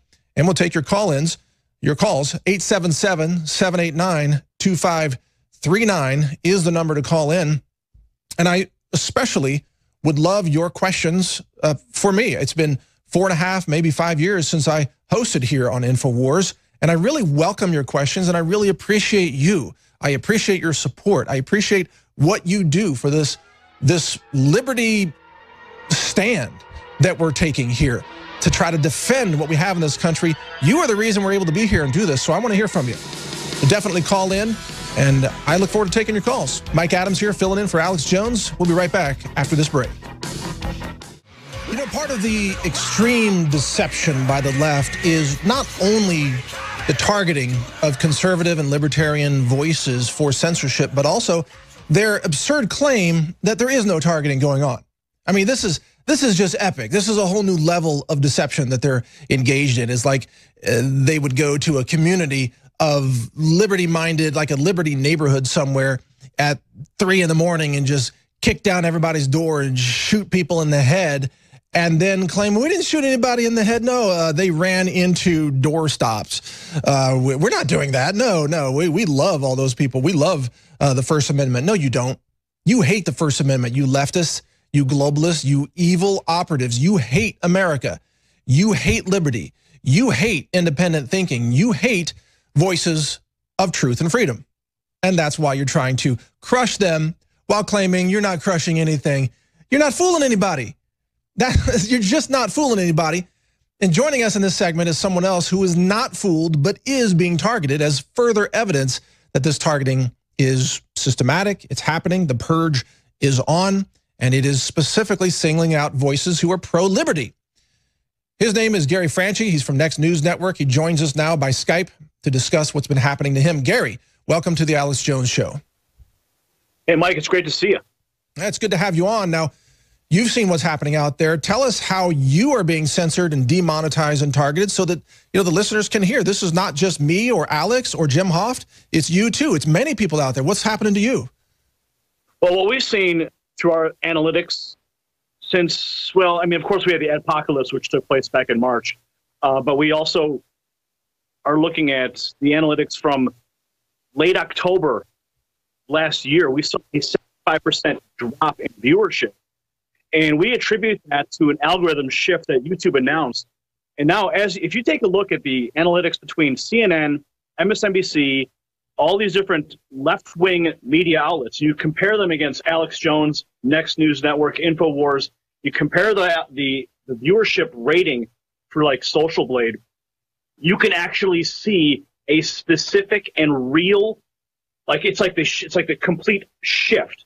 Ours goes down while theirs goes up. This is all reactionary from the election. They are so upset that they lost the election, and they continue to blame social media, conservative viewpoints. They blame all these viewpoints so that they can suppress our voices, and then they go ahead and they weight the scales, Mike. Right, of course. In the algorithm so that our stuff goes down and theirs goes up. Well, and that's like just one point that we noticed back in October. They're admitting that we are being effective, that in fact we are persuasive, because if you think about it, if their position is that things that you say or things that Alex says are total nonsense and thus don't make any sense, well, then why censor them? If what you're saying, Gary, is complete nonsense, then why not allow you to broadcast your nonsense and look like a fool to the world? But in truth, you make a lot of sense. You're invoking logic and reason. You are bringing people real truth and real news, and it is compelling, and that's why we're being censored. Does that sound right? Well, they don't want people to think, Mike. They want people to be drones. They want people to just go about their daily lives, and just, having no critical thoughts. Well, so when we introduce critical thinking to demanded people, conformity, yes. Exactly. So we're making people think, and then that creates, a reaction. They have to make a decision, and what do? They go and they vote in the polls. They vote for Donald Trump, and then they come back and they try to blame the people who are influencing them when we're presenting simple facts and information. I mean, we're getting attacked by the New York Times, the Washington Post, the Guardian. We're getting attacked at all fronts, and now we're seeing the demonetization. I mean, Mike, what I have to go through every single day when I go through my document and I take a look at all the articles I'm going to read for the day, I have to do a keyword scrub for words I know are going to get flagged by the system, by the algorithm. What are some of those keywords? Just tell us what some of those words are. Oh, well, one thing, sure, we noticed this some time ago, it's ISIS. It's something you cannot say. ISIS. And what happens is, when you say ISIS, the voice print analysis at YouTube, what happens is it takes your voice, puts it into text, and that creates metadata for the system, and then they demonetize it. Wow. Anything related to Parkland, I've been scrubbing Parkland, shooting. I mean, we noticed just the other day we did a report where they were scrubbing guns from the shopping tab at Google. Wow. Yeah, of course. That's been widely reported. And by the way, I'm going to keep it to the next segment, but change your background from an animation to a still image and your frame rate will improve. I'm getting... it's causing a very slow frame rate, but that's just a technical issue. What you're saying is right on point, and this is systematic targeting. What are you hearing from other people? Because you have a lot of contacts in conservative news as well. What are you hearing from other people? Are they experiencing the same targeting that you're being subjected to, or are some people getting by unscathed? No, I think it's actually there are people getting completely banned from YouTube. I mean, they're getting shut down, like 3 strikes out. Yeah. I mean, that's it. They blocked me on Saturday, by the way. They just took down the whole Health Ranger account, 1,700 plus videos, just gone. Yeah, you're one of the affected parties, and hopefully we can get some help for you there. I mean, we had a strike on our channel because we used the term crisis actor in a video that was 3 years old, and it wasn't even related to anything other than a military exercise that took place in Arizona. Yeah, but just the term crisis actor gets you flagged, right? Just the term crisis actor gets you flagged. The term false flag, anything that has to do with any sort of shooting or critical crisis deal. It's like, man, you have to scrub, you have to use generalized terminology just so you can speak the truth. Well, this is fascinating. I guess the new narrative is that when there's a shooting, that no one can ask any questions now whatsoever. If children were killed in this event, which they were, that you can't even, like, journalism is now illegal in America surrounding shooting events. You can't ask questions. You can't voice a differing opinion. You can't criticize, a CNN journalist covering or fake journalist. It's the new Stasi. It's the new SS of the news that condemns anybody who has a differing opinion. Where do you think this is headed, Gary? Well, I think the worst part about it is you got these kids coming out, and the kids are being manipulated by the media and by the leftists so that the kids are untouchable. I think that's probably one of the scariest things that we've seen come out of this last event, is that the manipulation of children to further the agenda. But I guess it's been going on for a long time, Mike. They always say it's for the children, for the children. But now they get some young, fresh-faced kids who have been just recently, victimized in a very, very graphic situation, and they can articulate, they can go in front of the cameras, they can repeat talking points, and I think that's really the scariest thing coming out of it. And unfortunately, I think we're going to see more of that because they see the effectiveness of it, and they're using that as the weapon, the bludgeon, to shut down free speech and any critical thoughts or critical questions of those narratives. Right, and Jim Hoft was telling us in the last hour that they're now indoctrinating children as young as 9 years old to join these anti-gun marches. I mean, you talk about brainwashing. I mean, and they don't tell the kids that it is disarmed populations throughout history that have been exterminated by government genocide. The term is called democide. 262 million people have been murdered by governments in the last century and a half. 262 million people. How come they're not marching against genocide to say, hey, the Second Amendment protects us, protects our rights, protects us against tyranny? They're never being told that. But Gary, stay with us. I'm going to hold you over for the next segment. I just want to mention to people, I think you should call your representatives in Washington today. Here's the switchboard number for the U.S. Capitol, 202-224-3121. That number again is 202-224-3121. And demand antitrust action and regulation of these tech giant companies to halt their politically biased censorship. This is the action item for today. Call the Capitol switchboard, 202-224-3121. Demand antitrust action and regulatory protections of free speech in the online ecosystem. This is crucial. We'll be right back with more here on The Alex Jones Show. Mike Adams filling in today. We're talking with Gary Franchi of Next News Network. We'll be right back after this break. You're listening to The Alex Jones Show. Today this is a discussion of censorship gone wild, tyranny on parade. And we've been talking to many other people today who have also been targeted with this censorship purge that the insane, delusional left is trying to pretend isn't happening. So I was censored. My entire YouTube channel was taken down on Saturday, just a few days after I appeared on InfoWars as a guest.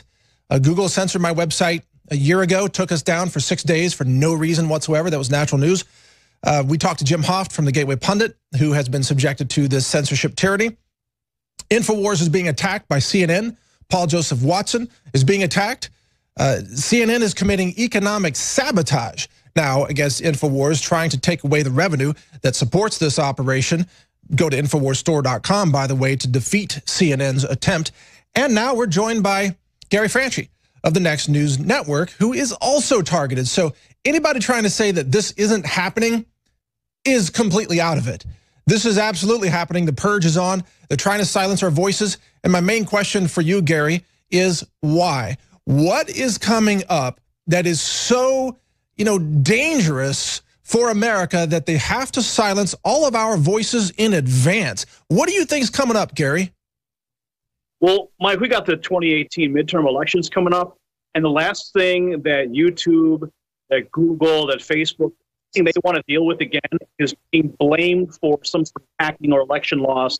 So what they're doing is they're trying to shut down every single voice that they believe was manipulated by the Russians as well. Look, they said that Gary Franchi was promoted by the Russians, okay? So what they're trying to do is they're trying to shut down every single conservative voice. They don't want to be blamed again for some sort of election hacking thing.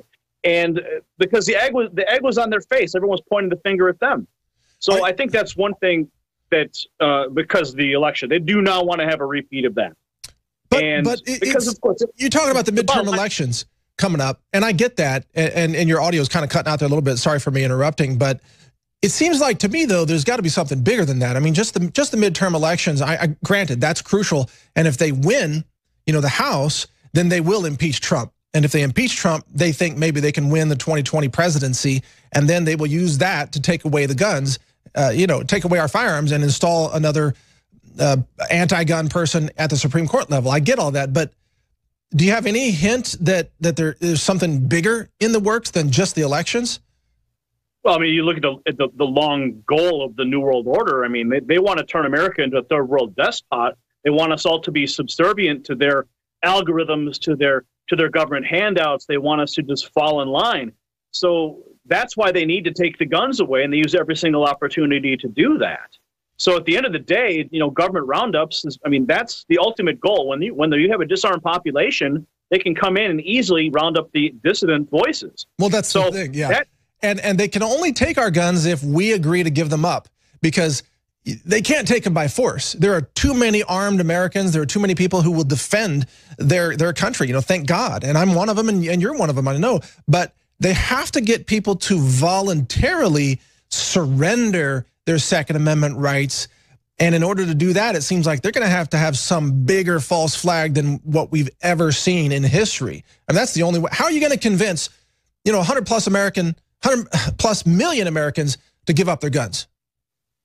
Well, look, a larger false flag would be an absolutely terrifying thing. We've seen multiple across, you know, the last decade. So we don't want to, I personally would hate to see something like that. Right, me too. What I think is here's the bigger problem, is that we got the suppression of speech.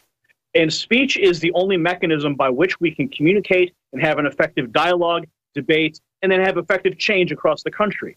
But they don't want a dialogue. They don't want you to be part of the conversation. Right? They want to bash you on the head, stick duct tape over your mouth, and say, you're a bully, so we're going to bully you into silence. That's what the left does today. Well, unfortunately, what they the consequences of that, when they shut off that release valve of people being able to speak and have dialogue, well, the consequence of that is revolution. It's civil war. So I think that's the unintended consequence of their slow kill of our speech. And if they want to continue to try to take the guns away, that's just stupid. There's so many guns in this country, they can't come and take them all away. But that's a very insightful term that you use, the slow kill of our speech. Actually, it's kind of an accelerated, rapid kill at the moment, but I get what you're saying. I tell you what, let's take a caller, Gary.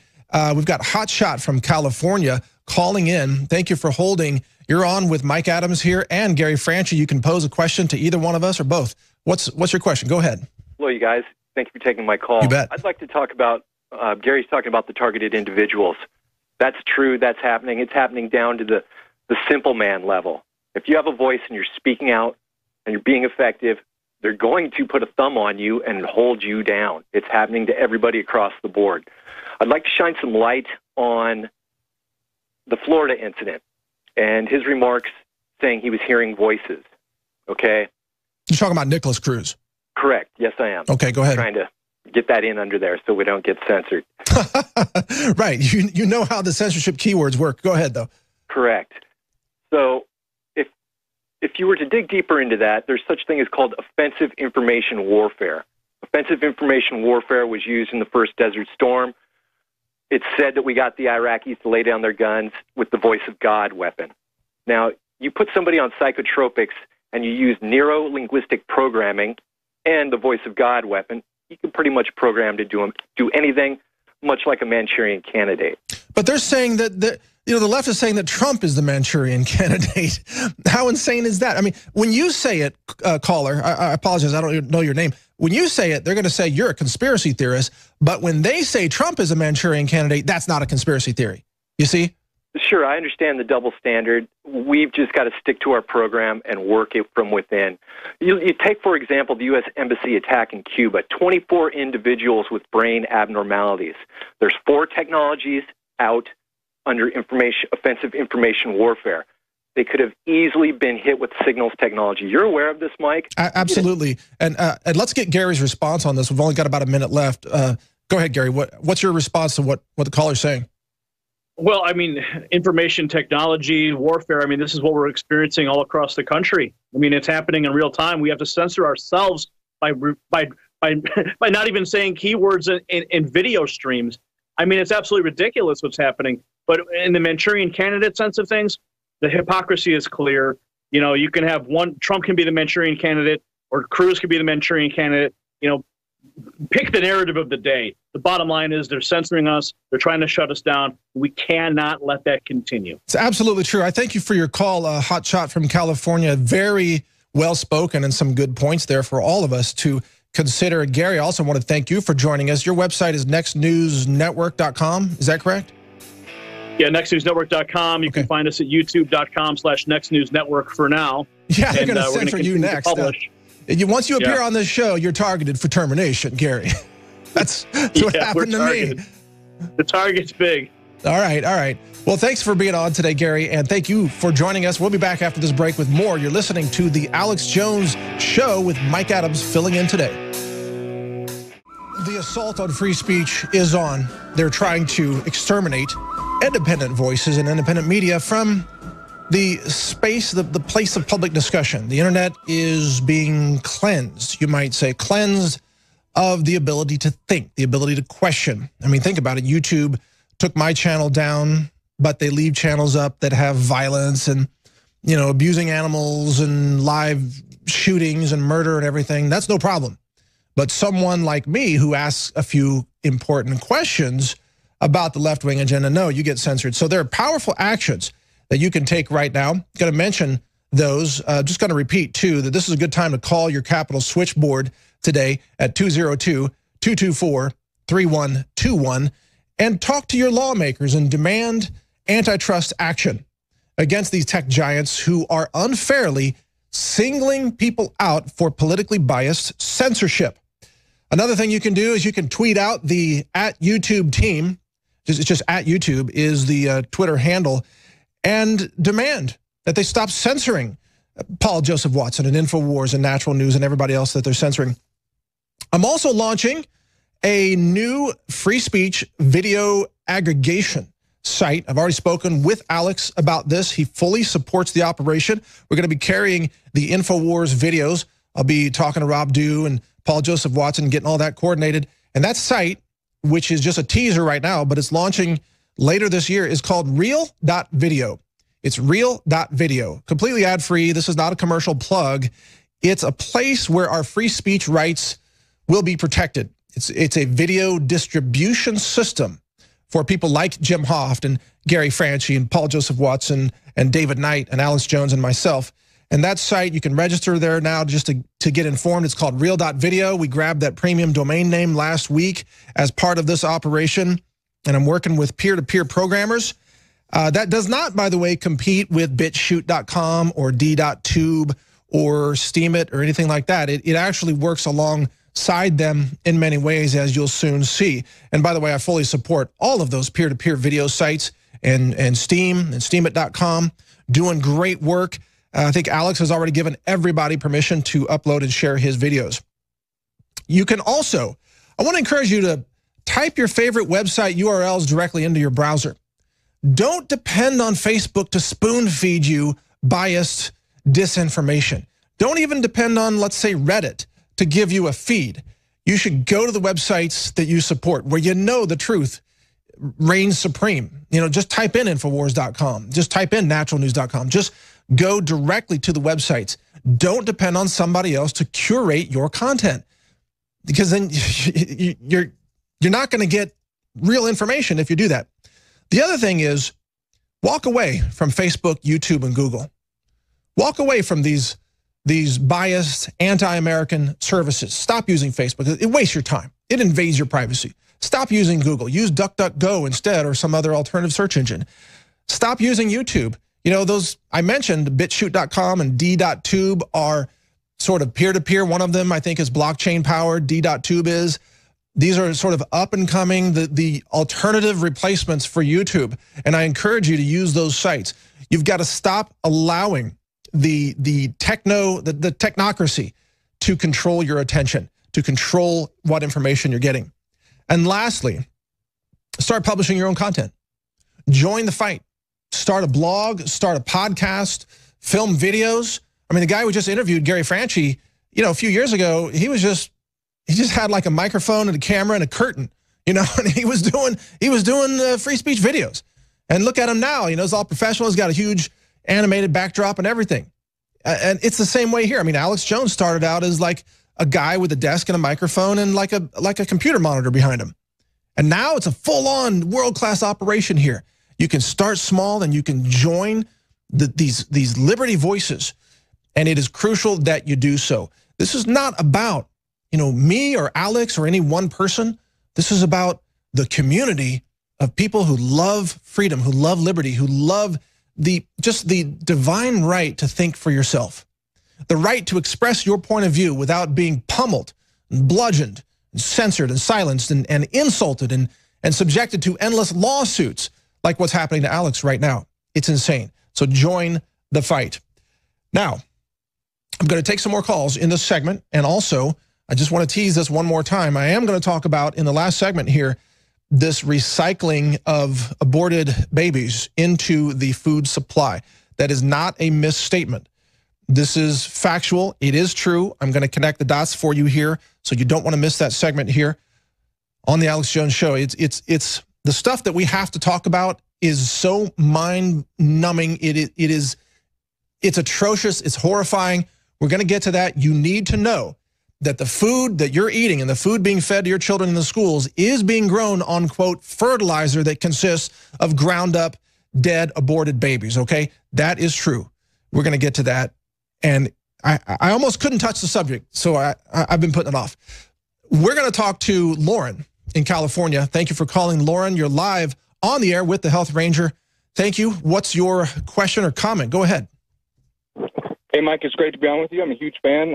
Good to hear you again. Thank you. And yeah, I just wanted to talk about this intensification of this censorship. It's crazy. And it's almost, you know, it's like 1984. And it seems to me like they're at the point they just want to go full force with it and then just act like nothing's happening until enough time passes, you know, and sweep it under the carpet. Right. And so we need to take action right now. You know, we need to do everything we can. And just like you were saying, you know, start small, do whatever you can. You know, me personally, I'm just, you know, I live in California. I own my own business. I listen to InfoWars daily, and I follow, you know, Mike Cernovich, you know, everybody else. And what I did was I started a website called InfoWarsOutpost.com, and I was fortunate enough to get on air the other day and discuss it with Owen and about the launch of it. And ever since I was on, actually, I've had a lot of contact and been flooded with people all over the country, very interested, trying to either find an outpost or either become an outpost. So I'm very excited about the outcome about that. That's awesome, and, Lauren. Are you just sort of like curating and posting the top videos or top articles, or what are you gathering there really? What's the topic? Basically, the outpost is just if you own or manage an establishment or a business, it could be anything, you know, an art shop, a coffee shop, a restaurant, anything that has TV playing or a monitor playing, you know, instead of having CNN playing or, you know, bogus mainstream stuff playing, have InfoWars playing, have the broadcast playing. Oh, yeah. And then that's how you are an outpost. And the website is just a hub for everybody who wants to be part of it. Oh, so you're encouraging these retail establishments to syndicate essentially and rebroadcast InfoWars content? Yeah, just play it. And then people can look it up on their phone. I'm actually trying to develop an app right now because ever since I was on the other day, a bunch of people have been contacting me trying to find them. So I'm trying to work on an app so it's simpler and people can go on their phone and open it up and go to InfoWarsOutpost.com and find an outpost in their city, in their town, and go to lunch and sit down, and the broadcast will be very cool. Friends. Wow, I like the way you're thinking, Lauren. That's awesome. Sorry, I didn't mean to interrupt you there. What you're doing is exactly what needs to be done. You did it on your own. It's kind of like a networking. It's almost a local level, peer-to-peer, truth warrior type of activity. Rock on, man. Good job. And thank you for your call. It's InfoWarsOutpost.com, I believe, was that domain name. Let's take a call from Blake in Michigan. Blake, we don't have much time, but go ahead with your question. I might have to answer it on the other side of this break, but go ahead, Blake. Hey, how you doing, Mike? I'm doing good, man. Thanks for calling. I just wanted to call in. I work very closely with Facebook, Google, and YouTube, and I think that every single person should get off the platform, stop watching cable. The only way that they're making money is once you see those ads. Every time you click on an ad, every single time you see something on television, that's how they're making all of their money. Yes. People say, "Oh, I'm watching the Super Bowl. I just want to watch the ad." Well, duh. That's where they're getting all their money from, is when your TV's on and that ad's playing. Blake, so we gotta go to break here. Your points are very well taken. Stay on the line with us. I'd like to ask you a question on the other side of this break, but what you said so far is right on target. You're listening to Mike Adams filling in today for Alex Jones here at Infowars.com. We'll be right back after this break. Thanks for listening or watching. A lot more ahead. We've got some horrifying true news for you in this segment coming up. But first, I want to continue our call with Blake, who works for an ad agency. And in the last segment, he was advising us to stop using Facebook and YouTube and Google, which is happens to align with my advice as well. But Blake, I wanted to keep you over because it seems like you were on a roll. What else did you want to add?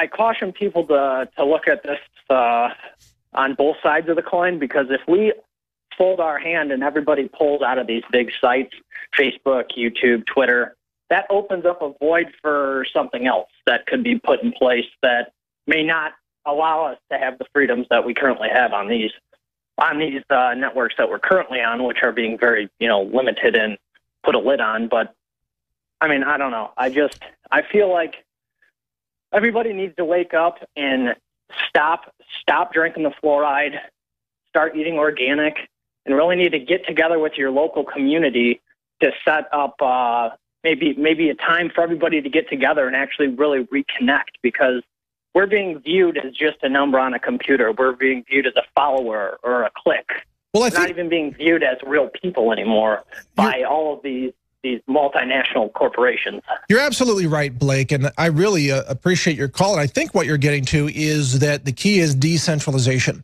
When we hand our power over to a central video service, whether it's YouTube or some other video service that's centrally controlled, then we give up our autonomy, we give up our individuality. It's really about decentralization. Peer-to-peer networks, I believe, are the future of information. That's why I'm working in this realm as well with Real.video. So I thank you for your call. We've got a lot more to cover here in this segment. I can't believe almost 3 hours has gone by. I really appreciate you tuning in. And if you want me back as a guest host, I mean, I have to run my own operation as well, so I can't be here that often. But if you want me back, let InfoWars know that you've enjoyed this broadcast so far. There's even more coming. And I'd be happy to continue to join this fight for liberty in conjunction with the InfoWars operation, which, as I said, is a very professional operation. They're doing amazing work here. Now, we're going to change topics here and roll a video. This video it features Julius Malema, who is apparently one of the communist leaders of a South African movement to not just take the property of all white people, but murder them. It's a short segment. We'll go ahead and roll that. We'll comment. We're going to remove the mayor of PE, who is a DA member and a leader. Why? Because the mayor of DA in PE is a white man. So these people, when you want to hit them hard, go after a white man. They feel a terrible pain because you have touched a white man. Because you what, a white man? What did he say there right at the end? He was making like machete sign, machete chopping signs.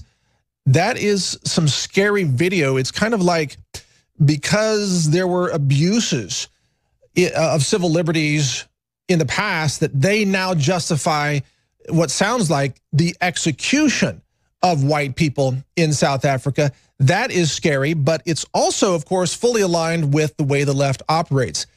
And now, as I promised, probably the most horrifying news of the day, which really is a strong segue from that. It talks about the culture of death and destruction and almost kind of a demonic anti-life Satanism of the left. They have actually engineered a way that I'm going to describe here for you to eat your dead, for you to eat your dead babies.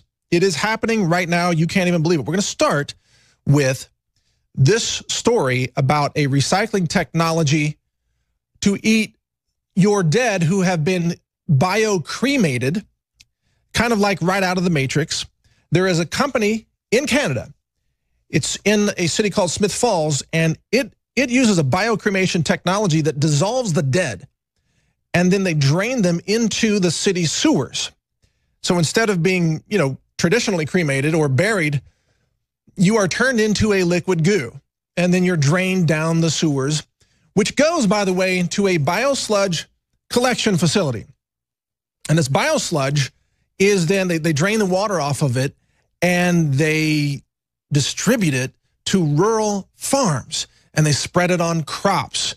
So, hey, your genetically modified corn that you're eating today could be growing in grandma's bio-cremated goo that was spread on the crops. That is happening right now. That technology exists. It's called biocremation. Now, that company had its license suspended because of violations by the city, but this technology does exist, and this is being argued for as a, quote, recycling technology. So now you're recycling the dead.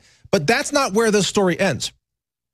This is also happening from lifenews.com, a story here. Abortion clinics are grinding up remains of aborted babies and flushing them down the sewer. Abortion clinics, I mean, did you ever really wonder where the abortion biomass goes? I mean, what are they doing with all the dead fetal remains that they're, I don't want to get too graphic here, they're extracting this from, of course, women who want to have these abortions. And of course, they target predominantly African-American neighborhoods. It's all about depopulating black communities all across America. This is part of the death cult of the left. And then that gets flushed down the drain, goes into a garbage disposal, just like kind of the one in your kitchen. And then it drains into the city sewer system, where it once again becomes biosludge. That is then trucked out of the biosludge facility. This happens in every major city in North America, including Canada and the United States. I've got a film coming up on it. It's called biosludged.com. That's where you can view the trailer. You can watch the film. We're incorporating this story into the film. It's unbelievable. And it's spread on crops like fruit orchards in the Pacific Northwest, like corn crops are grown in this biosludge that is now, we know, made of ground up, disposed remains of aborted babies. Think about the demonic evil of this system that is censoring voices of reason and voices of liberty. They're censoring me, they're censoring Alex Jones, all these other people. They parade these children around after the Parkland shooting, but they don't tell you that they're supporting the abortion, quote, recycling of dead babies into the biosludge, into the food supply, and they're feeding back to you and your children in school lunch programs. They're feeding back to you your own dead baby fertilizer, if you can call it that. The reason I decided to mention this story is because it showcases the sickness, the mental insanity, the deep, dark, just seething evil that infects these people, which is why they have to lie constantly about everybody who's a patriot. They have to attack, they have to smear, they have to claim that they love children. They love the Parkland school children, and the NRA, they say, hates the children. Well, guess what? The NRA isn't grinding up your babies and putting them into the sewer system. The NRA isn't spreading your dead babies on your crops to feed them back to you. Okay? The NRA is just trying to say, they're the oldest civil rights group in America. I'm losing it over here. They're trying to say that we have the right to defend ourselves. To defend ourselves against the deranged, violent, lunatic left that has now decided not only are they going to chew up and grind up your dead babies and feed them back to you through this so-called green recycling, I mean, give me a break, but they're going to silence the people who speak out against this. I'm already being targeted for daring to pre-announce that film, the biosludge film. I've been leaked information that says I'm going to be targeted because of that film. When that film comes out, guess what? Hit pieces against the Health Ranger in the New York Times and the Washington Post and everywhere else. It's coming. You can count on it. But is it going to silence me? No way. And you know why? Because I am an info warrior. And that's why I'm here today. And that's why I appreciate your support. And I ask you to support this organization, Infowars.com, and the Infowars store, which you can find, of course, at InfowarsStore.com. As long as you keep the cash flow running into this engine, we will keep fighting for your right to speak, your right to think, your right to even exist, which is now under threat in this outrageous attack on free speech. Your First Amendment is under attack. Your Second Amendment is under attack. Your Constitution, your Bill of Rights, your very existence is under attack by these deranged lunatic leftists who are pushing us into a civil war. But we will be here with your support. We will be here to continue fighting for your right to exist, your right to speak. We will be that defense system for this republic. And we do this voluntarily. We do it knowingly. We know we're going to be attacked. We know that everything is on the line. We know that this is probably the most important act that we will ever engage in our lifetimes. We need your support. Help us fight the InfoWar. This is Mike Adams filling in for Alex Jones today. Hope to be back soon. I'll talk to you then. Stay strong, everyone.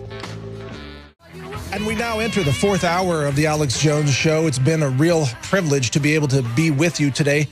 My name's Mike Adams. I'm filling in for Alex today as part of the, well, I guess we are now the actual resistance against tyranny. And this hour is hosted by Paul Joseph Watson, who I'm going to welcome here in just a second. I just got to say, though, Paul Joseph Watson, he's one of the many people I deeply admire. I watch all his videos. I share them. We talk about Paul as the superstar that he is on YouTube. And you're not going to believe this, listeners, but to this day, until this moment, I have never spoken with Paul Joseph Watson. So this is a real privilege for me to be able to do so. Paul, it's awesome to be able to speak to you. How you doing today, man? Good, Mike. How are you? Well, we are staying busy here in Austin, Texas, trying to fight for our liberty. That's all we can do. I mean, we've been kind of successful. We've won the battle, I guess, against CNN for the moment, you know, with the YouTube channel becoming active again, Mike, which is what I was talking about in an article on Infowars.com today, which is I went into my demographics, you know, the analytics on the back end of YouTube, and basically confirmed what I already suspected, because I never actually analyzed this before, which is in comparison to CNN, you know, their average audience, their average primetime audience is aged 60. Now, I don't have anything against the elderly. Not that 60 is that elderly these days, but, you know, I don't have anything against older generations. But this goes to why they're panicking, because you then compare that to my demographic on YouTube.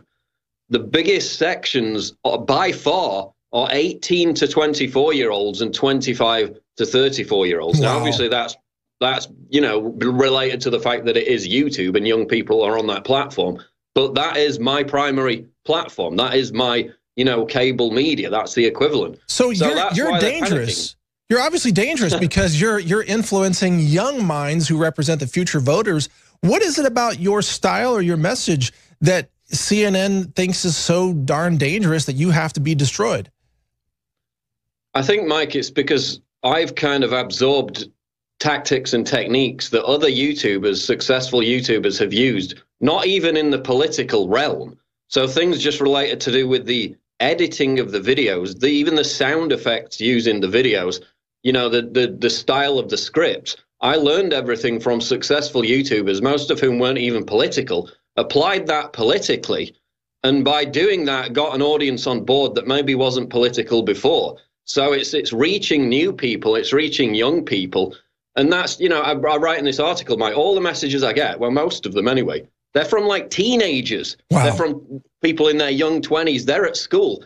They say to me that being a conservative or a libertarian is a form of rebellion because it goes against everything what they're being taught. All the dominant institutions culturally are left-leaning. Silicon Valley, the media, it's all left-leaning. You can't be the dominant culture and the counterculture. So we're the new counterculture. I've been saying it for over a year, and that's what young people in Generation Z, which is the most conservative culture since World War II, are telling me as well. But every time CNN or these other left-wing legacy media organizations, every time they try to launch a young, targeting, you know, youth-oriented program, it fails, it flops. They bail, and it's over, and they've just blown $25 million. Yet you do this essentially on a shoestring budget, and you're far more successful. Yeah, I do all the editing myself, and I think that's, people can tell when something's not authentic, when the individual who created it hasn't injected their personality into it, which is all that I do, for better or worse. They don't do that. You know, you need hard work. You need to learn from other YouTubers, as I just explained, to be successful on YouTube. CNN, they just throw money at it and think they can be successful that way. We're going out to break, work. Paul. That's why they're panicking. We're just going out to break right now. Paul Joseph Watson here hosting the 4th hour.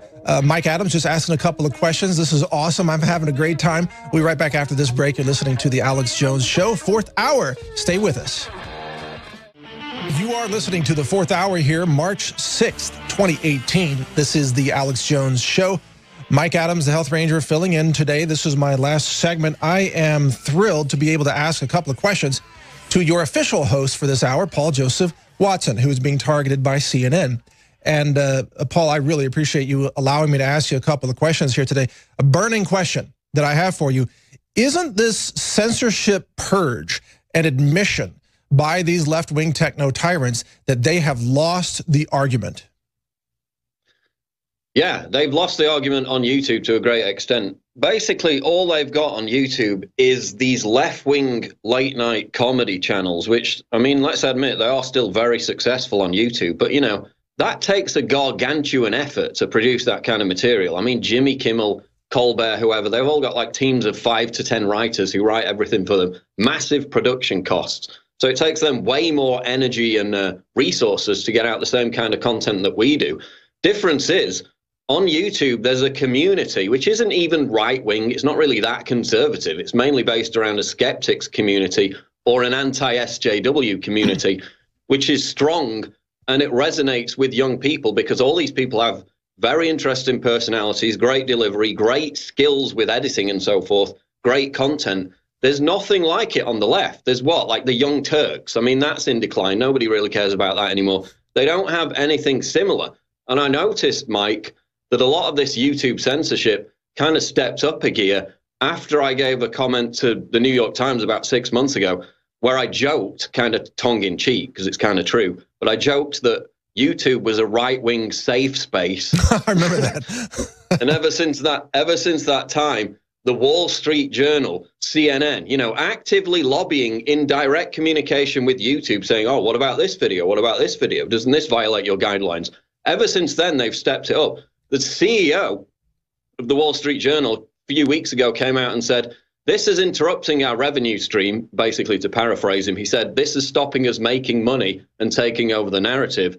We need to make the online digital environment less cluttered. Obviously, he was talking about censorship. But it's really picked up. But it's astonishing to me that when they're issuing strikes against you or Alex Jones or me or others, they're claiming that we are, quote, bullying people, although they never really point out where and how we bullied anybody. And yet CNN just all out bullying you and bullying Alex Jones. I mean, the bullying from the left, I mean, censorship is a form of bullying. The bullies are claiming that you're bullying somebody else that they can't even really name. I mean, the hypocrisy here is at a whole new level.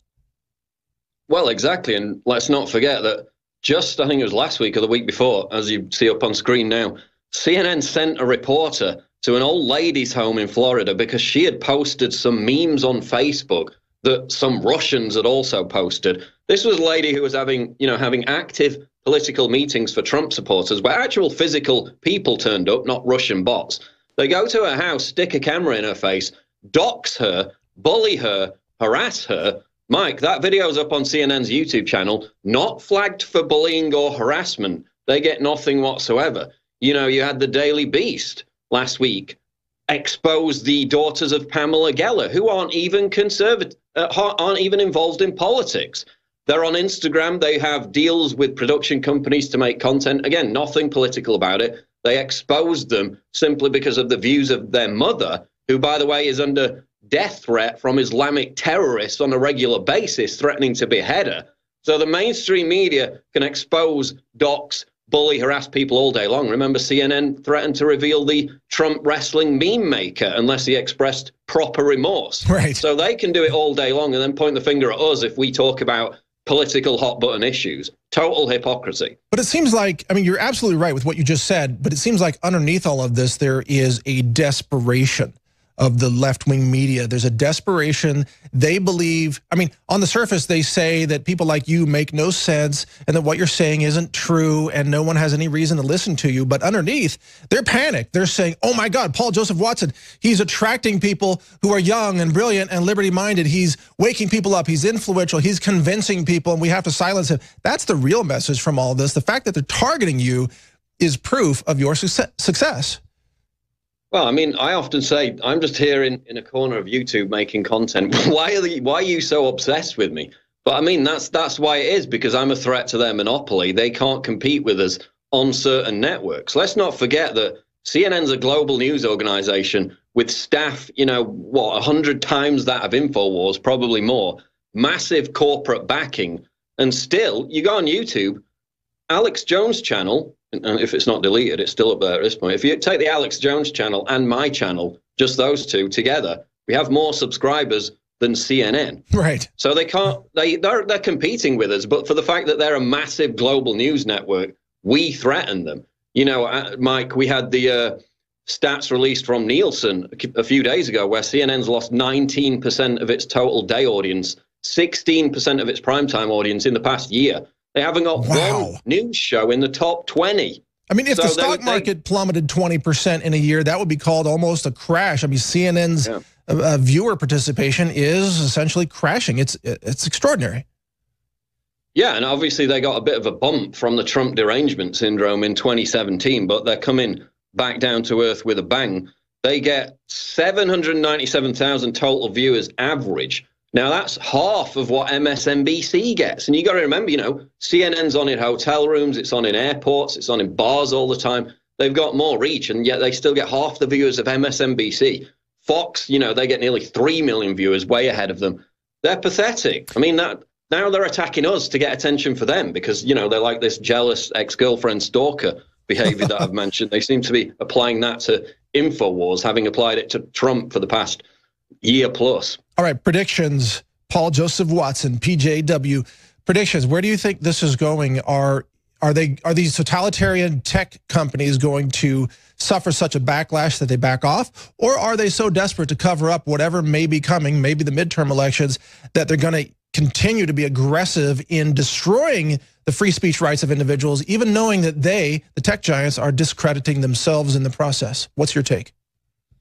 Well, they've got a bunch of lawsuits up against them right now, so it depends how they go, setting the precedent. I think if they were smart about it, not to give them ideas, they would go with the algorithmic censorship route, because that's what Facebook did. I've noticed I'm getting, suspended a lot less on Facebook now than I was a year ago. But as we saw with Trump, he's lost like 50% of his traffic through Facebook because they buried him in the algorithm. So I think that's what we'll see on YouTube. Like 85% of my views on YouTube come from the subscribers and the recommended videos. They don't even come from external traffic sources. So they're going to do that. They're going to bury us in the algorithm. We won't even be able to prove it. And then there won't be any case against them that you can point to and say, this is the fact that you're deliberately doing this. So it's going to be an algorithmic censorship across the board, whether that be YouTube, Google search results, Facebook, or Twitter. Right. They can hide it in the algorithm, which is a black box that, we don't know what's happening. Shadow banning, it maybe is one way to say it, or just delisting you in the search algorithms or display algorithms. Now, of course, if you're a leftist screaming to murder Donald Trump or kill the police, then you're going to be boosted up in the algorithm. You're going to get top billing for all that hatred. But if you stand for liberty and protecting life and all these other things, you're going to be penalized. It's insane that that's their algorithm. Yeah, and the other issue with that is, obviously, we had mass demonetization last year. My last 20-odd videos have now they're automatically demonetized when you upload them. I don't care. I don't make any money out of that anyway. But people have pointed to the fact that probably what's happening is the demonetized videos get less upvoted in the algorithm. So if they can apply this level of demonetization for political commentary, they can ensure that it's buried in the algorithm. So that's another tactic that YouTube appears to have adopted. Wow, good points. Paul, it's great to talk with you today. Thanks for letting me ask a couple of questions. This is your show for the rest of the show. This is the 4th hour, and thank you, Paul Joseph Watson. Great to talk with you today. Thanks. We're live. It is the 4th hour of the Alex Jones Show. No guests today, but a lot of news to cover, so I'm going to jump right into it. Talked about this before the break with Mike Adams, so I'll run through it quicker than I would have done because we've covered some of it. But we have the video up where CNN attacked me and I responded in kind. But this headline is up on Infowars.com right now. This is why CNN hates Infowars. Why are they so obsessed with us? Why are they behaving like the crazy ex-girlfriend stalker, as they did when they stalked Trump on the golf course by hiding behind the bushes? They appear to have applied those methods to Infowars now.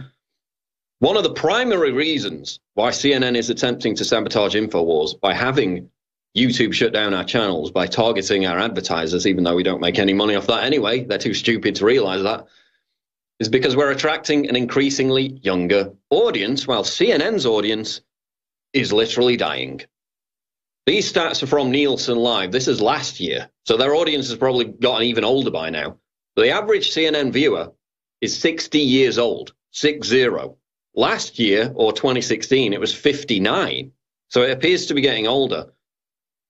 Compare this to the average age of viewers to my YouTube channel. People say, well, YouTube's very different from, cable news. Yes, but YouTube is my platform. That's their platform. So you compare it to my platform, and you can see the graph in this article, which is in the tweet.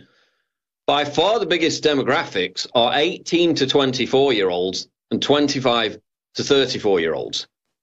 The people watching my content are predominantly 18 to 34 years old.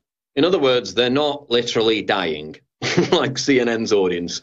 Nothing against the elderly, but this is about demographics. This is about the future of information. Now, I said to Mike, every day I receive messages from young people. Like, sometimes it's like 12-year-olds, for God's sake. 12-year-olds are watching this content. I've got to try and cut out the cussing if my audience is getting younger and younger. But all the messages I get are from teens, from people in their early 20s who say, I changed their mind, or similar people on YouTube changed their mind. They were liberals. They saw a message that was punchy, that was delivered in a manner suited to attract young people, suited to attract a YouTube audience that's grown up in this digital age, and it's resonating. My personal interactions with people who recognize me on the street, they're all people in their 20s. Again, nothing against old people, but that's CNN's audience. Of course, we've seen the studies. Generation Z, which is people born after 1995, are also more likely to be more conservative than any generation since World War II. Now, Forbes reported, quote, Gen Z is more individualistic, more conservative, both socially and fiscally. And they're already making waves of impact on our political system.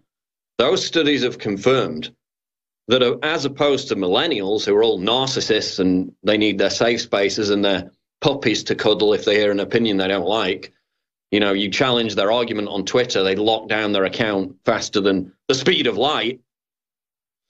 Those are the millennials. Gen Z is really more positive in terms of not being so precious, not being such snowflakes. Studies show that they're more conservative, which just basically means they're not following the herd.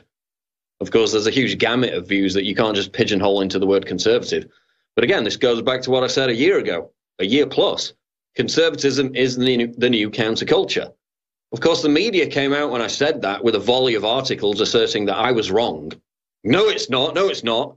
Yes, it is. You can't be the dominant culture and the counterculture. Doesn't work like that. In the 60s, in the 70s, what did we see? We saw predominantly the Christian right trying to ban and censor literature, art, music that was, quote, offensive. Remember the burning of the Beatles albums back in the 60s? Again, that was right-wing censorship. The censorship of the Sex Pistols in my country in the 1970s, where they banned them from playing concerts because they were offensive. Again, that came from the conservative Christian right. The roles have flipped, haven't they? Now what do you see? Big tech, Silicon Valley censorship, the James Damore case. The far left has taken on the role as official censors, which is why people, young people, and I get these messages too, in school, in college, tell me that they're conservatives or they're libertarians simply as a backlash to that dominant culture censoring or trying to censor certain information. If you try to censor certain information, the Streisand effect happens. It gives that information, whether it's fringe or edgy or what, doesn't matter, or if it's just pretty mainstream conservatism or cultural libertarianism, it gives that information an illicit cachet. Whenever you try to ban anything, whenever you try to tell young people what they can and can't see, what they can and can't listen to, what happens? It makes them more determined to listen to that content, to read that content. So the more they try to ban and censor my opinions, my content, the more I resonate with young people. They'd be better served just to leave me alone. But then again, that's not much fun, is it? I mean, I get a lot of content from them attacking me, so I kind of rely on it too. But again, Gen Z, more individualistic, more conservative. The messages I get, the people I meet on the street, young people, it's a very young audience, way younger than it was even 5 years ago, from my perspective. And again, when dominant cultural institutions claim to be the counterculture or claim that conservatives can't be the counterculture because we were the dominant culture in the past, it's just not an argument. Silicon Valley, the media, cultural institutions, the arts, Hollywood, it's all far left. If everything's far left, what's left to be the authentic, rebellious counterculture? It could only be not even conservatism or on the right specifically, just like skeptic centrism becomes avant-garde, which it is on YouTube, which is why they're trying to shut it down. Now you add to this CNN's ratings, which I also mentioned earlier. CNN doesn't have a single news show in the top 20 news shows. Imagine that. I think Anderson Cooper is like 24 on the list. There you see the list. 15 out of the top 20 of Fox News shows. They can't even crack the top 20 with one show, despite being on across airports, hotels, bars, you name it. They've lost 19% of their total day audience, 16% of their primetime audience over the course of the past year. So you compare CNN's average audience per day, 979,000 total viewers. Half that of MSNBC. They can only get half the viewers that MSNBC gets. You compare them to Fox News. Fox News gets an average viewing audience of 2.766 million. So what? That's almost 3 times that of CNN. They had a bit of a spurt with the Trump derangement syndrome after the election, after the inauguration. Now they've returned to their natural state of malaise and decline. So, you know, as I commented in the article, given all this, maybe CNN should concentrate on improving their dreadful ratings and content instead of trying to sabotage other news networks and have them banned by YouTube, as they've been caught doing with Infowars.com. We'll come back on the other side and wrap up. Going to just talk a little bit more about CNN, then get onto the Italian election news. Massive victory for the populist parties in Italy. This is the Alex Jones Show live. Infowars.com. We'll be back. We're live. It is the 4th hour of the Alex Jones Show. Before I play the CNN video, my response to CNN here in a moment, I want to tell you about the great specials available as part of our crusade to crush CNN's effort to defeat InfoWars. It is the Operation Paul Revere Week 2 2018 special. We've extended a lot of these massive discounts. We're talking 30 to 80%, up to 80% off some of these products. That's 80. Huge discounts, plus free shipping on absolutely everything. InfoWars Life Select Survival Food. I mean, if nothing happens, just eat the food and save a ton of money anyway. The government's stocking up. Everybody else does it. Why not get it right now for 40% off InfoWars Life Select Survival Food? We also have Super Male and Super Female Vitality, 50% off, massive discount. Pollen Block, 50% off. Immune Wall, Real Red Pill, Biome Defense, True Whey, Prebiotic Fiber, all 50% off, massive discount. Stock up now. Save money, because these discounts aren't going to last for much longer. We've got clothing, apparel, 80% off. That is huge. 80% off clothing. We've got the Aegis Armor backpack insert for 20% off. And the final run of limited edition MAGA poster by John Allen available right now at InfoWarsStore.com. Massive discounts, up to 80%. Go and read the 5-star reviews. BuzzFeed, CNN, hate it when you get these products. CNN did a big hit piece saying all these advertisers were pulling out of our YouTube channel. Like they thought that would bring it. Like, what? You don't even have any videos monetized at this point. There's like 90% demonetized. I think in one case, they pointed to an example where we'd lost like $168 from an advertiser pulling a video off of YouTube. I mean, total idiocy. We survived by you getting the products. They can't stop that. They can't stop that, which is why they hate it when you buy the products at InfoWarsStore.com. 30 to 80% off. InfoWarsStore.com. Support us today. Let's go to the CNN video. This is my response to CNN. We'll come back after and talk about it. Here is the video. Yours truly has come under attack from CNN. They say, wait for it, they say I'm not mainstream. I appeared on Breitbart Radio and CNN's senior media reporter responded with this. I'm old enough to remember when Breitbart was trying to go mainstream. Guess they gave up. What exactly is mainstream these days? I mean, I know I come out with some edgy opinions from time to time, but I could never compete with CNN as saying something offensive. Then there's heaping praise on somebody who represents a brutal dictatorship that incarcerates, tortures and executes hundreds of thousands of political dissidents. That's pretty edgy. Is that what constitutes being mainstream now? Genuflecting in front of a despotic regime that starves its own population to death? So mainstream. Now correct me if I'm wrong, but last time I checked, I don't think InfoWars or Breitbart were fawning over a country that has no independent media, functioning civil society or religious freedom. That's CNN's job.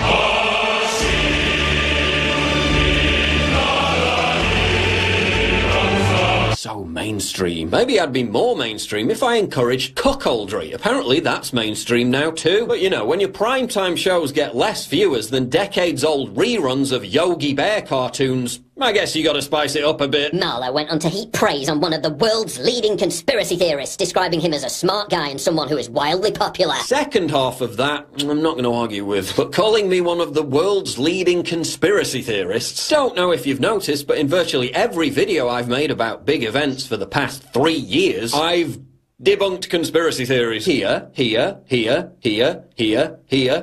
Did I believe in some pretty out-there conspiracy theories when I was younger? Yeah, then I grew up. But see, there's quite a big difference between my conspiracy theories and those pushed by CNN. I didn't help promote the conspiracy theory that Saddam Hussein had weapons of mass destruction. A conspiracy theory that led to hundreds of thousands of dead Iraqis, thousands of dead and maimed US troops, a ruined country, and the rise of ISIS. That's CNN that did that. I didn't promote the conspiracy theory that Libyan militias and moderate rebels in Syria were freedom fighters. There is a significant amount of moderate rebels, when in reality they were Islamic jihadists, Al-Qaeda and ISIS fanatics. A conspiracy theory that led to 2 ruined countries, the destabilization of an entire region of the world, and an international migrant crisis. Oh wait, that was CNN, wasn't it? I didn't promote the hands up, don't shoot conspiracy theory. A conspiracy theory that led to riots, shootings, and the worst race relations in 50 years. I'm not promoting the conspiracy theory that Donald Trump colluded with the Russians to steal an election. A conspiracy theory that's put the world at the greatest risk of nuclear war since the height of the Cold War. Now, who was it that did that?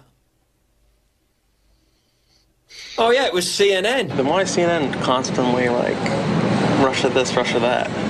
Because it's ratings. I'm not promoting the conspiracy theory that socialism, which has caused untold misery everywhere in the world where it's been tried, is cool. Yeah, CNN again.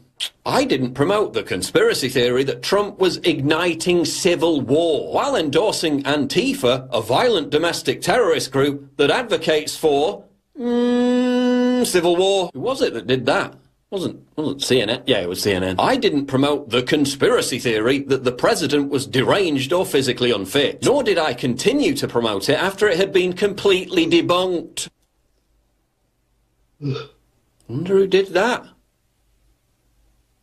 Surely not. Yeah, CNN. I mean, you guys say that the very existence of the deep state, a manifestly provable entity in American politics since Eisenhower, is a conspiracy theory. You said the DNC and the Hillary campaign funding the P-Gate dossier, a proven fact, was a conspiracy theory. So maybe you're not in the best position to be lecturing others about conspiracy theories. Let me remind you that CNN is actively lobbying for a competing news organization to be shut down. In Russia, the government shuts down dissident media outlets. In the United States, CNN apparently thinks that that's its responsibility. And can anyone tell me why InfoWars is on the verge of being deleted for bullying and harassment? But CNN can literally turn up at an old lady's home, dox, bully and harass her for the thought crime of posting memes on Facebook, and then post the video on YouTube with no consequences whatsoever. Strange that, isn't it? It's almost like there's one rule for them and another rule for us. CNN threatened to expose a private citizen for posting the Trump wrestling meme if he failed to display the proper amount of remorse. Sounds like it's perfectly acceptable to engage in bullying and harassment so long as you're called CNN. Not content with campaigning for our entire channel to be terminated because we dared challenge their narrative on...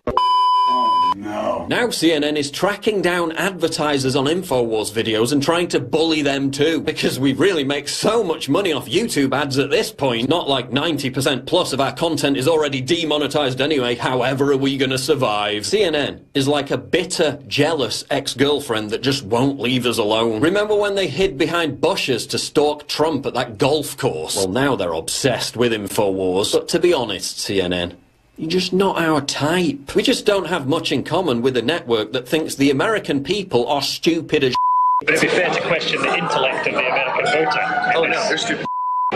Look, it's not you, it's us.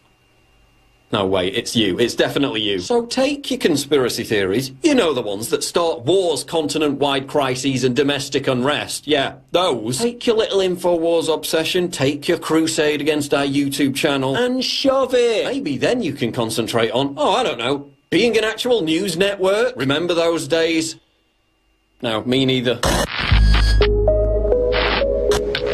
That is the video. CNN attacks PJW. It's up on YouTube. You can get it right now. There's also an article on Breitbart, by the way. CNN turns to outright gangsterism to silence Jones, in which the writer makes the point, you know, YouTube's a private company. Google's a private company, even though it's a monopoly.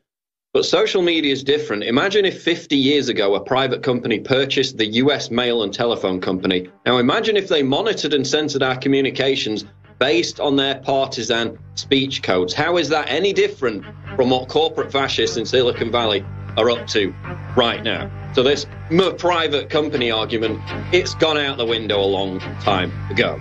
We'll be back on the other side to talk about North Korea and the Italian elections. This is the Alex Jones Show, live, Infowars.com. Don't go away. We'll be back. We are live for the final segment of the Alex Jones Show. Remember, War Room is coming up next, so stay tuned for that. But let's get into North Korea. Do you remember back, I think it was in early January, when President Trump tweeted, to the horror of the peanut gallery press and the leftists, that he was prepared to use his nuclear button when it came to North Korea? Let's flash back and read that tweet, actually. Trump said, North Korean leader Kim Jong-un just stated that the nuclear button is on his desk at all times. Well, someone from his depleted and food-starved regime, which CNN loves, by the way, and fawns over and worships their mainstream, please inform him that I too have a nuclear button, but it is much bigger and more powerful one than his, and my button works. Now, what was the reaction to that at the time? Let's go to this MSNBC video where the analyst literally says, this tweet threatens to make the planet uninhabitable. That's literally what he said, that this tweet put the planet, the survival of the planet itself, at risk. Let's go to this video. On this interesting thought from Donald Trump about the size of his nuclear button and the threat that he just put up against the North Korean leader. Your thoughts? As we saw all through 2017, men with profound sexual insecurity can wreak a lot of havoc in the lives of women, in the lives of their families. But perhaps never have we seen a man whose profound sexual and masculine insecurities are literally threatening to annihilate the planet. I mean, the way he's literally capitalizing in that tweet, his nuclear button. I mean, any psychiatrist or psychologist would have a field day with that, but we all live in a world that could literally be ended in terms of a habitable planet because of this sad man's insecurity. He literally thought a tweet from Donald Trump would make the planet uninhabitable. This is tough geopolitical posturing. Now, what was the response from other talking heads to Trump's tweet back in early January? Well, NBC News national security analyst Jeremy Bash said that it would cause Kim Jong-un to, quote, lash out. He said, quote, "This is a tweet that could lead to confrontation and maybe even war." Bear in mind, this is the same media that fearmongers every single day about Russia and invents conspiracies about Russian collusion that have put the planet at the greatest risk of nuclear war since the Cold War. Oh, but when it comes to Trump tweeting, no, that's going to lead to war, according to NBC national security analyst Jeremy Bash. What did CNN's Brian Stelter say in response to this tweet? He said that it was evidence that Trump was mentally unstable. What would we say if the leader of Germany or China or Brazil posted tweets like Trump's? How would we cover it? We'd say that person is not well. Point being, they all completely freaked out over this tweet, said it was a horrific diplomatic blunder, that it was putting the planet at risk of being uninhabitable. What happened within hours of Trump sending out that tweet? Well, North Korea re-established communications with South Korea for the first time in nearly 2 years. What happened today? Headline, breakthrough. North Korea ready to denuclearize if regime safety is guaranteed. This is zero hedge.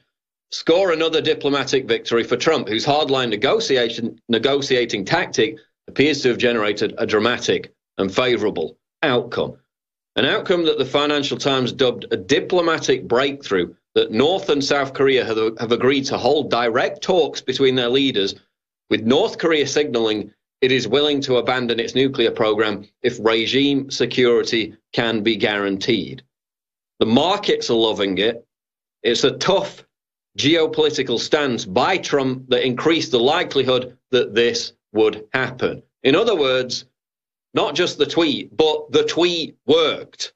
They immediately started to back away. Now they're in talks to denuclearize entirely, as opposed to Obama, who just made it worse, as opposed to Clinton back in the 90s, who gave them the technology to build the nukes in the first place. So again, the mainstream media has been completely debunked with its hysteria. They said this could lead to global war. They said it was a horrific mistake. They've been proven wrong once again by reality. Absolutely incredible, but we're making great progress on North Korea by taking an actual stance against them, and they appear, although it's often not certain, of course, but they appear to be backing away. What Trump's doing is working, and the mainstream media are just going to have to deal with that. They've been completely debunked.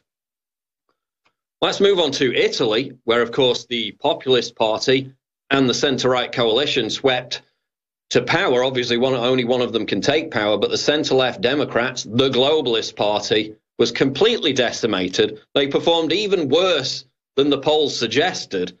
So now you're going to have a jockeying for position between the populist five-star movement and the centre-right coalition, which is Forza Italia and the Northern League, led by Matteo Salvini. And actually, Salvini won in the duel between the two parties in the right-wing coalition. So if it comes to that coalition taking power, Salvini will be the prime minister. Massive rejection of globalism, massive rejection of open borders, massive rejection of the European Union. Now, how was it reported in the immediate aftermath? Well, who's to blame for this crushing populist victory in Italy? What were the consequences that led to it? Was it the horrific migrant wave that was pouring into Italy, pouring into their southern towns from Libya? Did it have anything to do with the fact that their economy is in a complete malaise? They've still got massive unemployment. Was it anything to do with the fact that they've got a horrible relationship with the EU and it's not working for them? No. Italian voters didn't vote based on any of that. It was all thanks to Russia. Oh, yes, the Russian conspiracy theory is back once again. This is Zero Hedge. Russia blamed for Italian election outcome. If there's a European election and the anti-establishment parties score a stunning victory, as just happened in Italy and a few months prior in Austria, and in Germany, by the way, who are you going to blame? Vladimir Putin, of course. That's what Samantha Power, one of the top diplomats in the Obama administration, did when she shared an article by Spain's El País newspaper about how Russia predetermined the outcome of Sunday's election by spinning an immigrant discourse in Italy.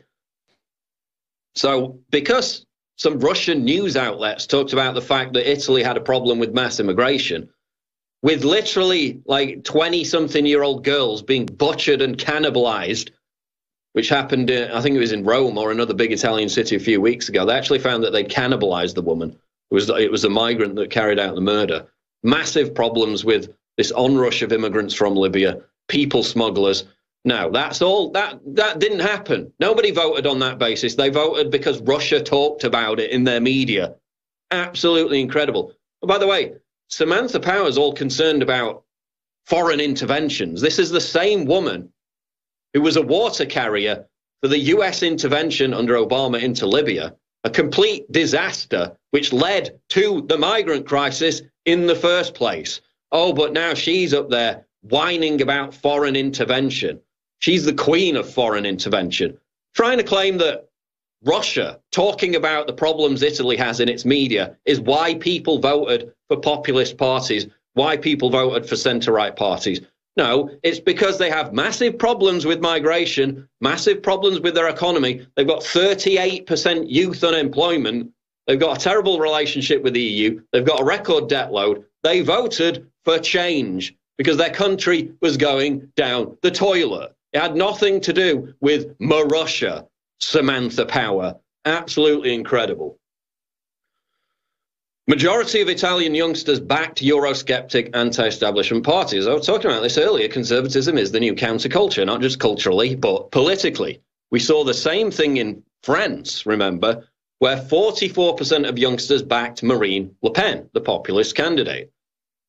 Now, youngsters in Italy voted overwhelmingly in favour of Eurosceptic anti-mass migration parties in the country's election on Sunday. According to a survey by Techne, a whopping 44% of those aged 18 to 30 backed the Five-Star Movement, whilst a further 13% voted for the anti-Euro Lega, which is Matteo Salvini. He's probably going to be the next leader. Another 3% of youngsters backed the Nationalist Brothers of Italy, meaning that in total, 60% of young Italians backed parties critical of the euro, anti-establishment and anti-mass migration. So again, the Eurosceptic rebellion, fueled by young Europeans, continues to surge across the continent. This is fundamentally a youth movement. It's growing, it's becoming more pervasive, it's resonating with young people, just like InfoWars, just like my YouTube channel is resonating with young people. And that's why the establishment hate us. They are in a blind panic because their audience is literally dying. Owen Schroyer with War Room is coming up next. Infowars.com for all the breaking news. We'll be back. Go away.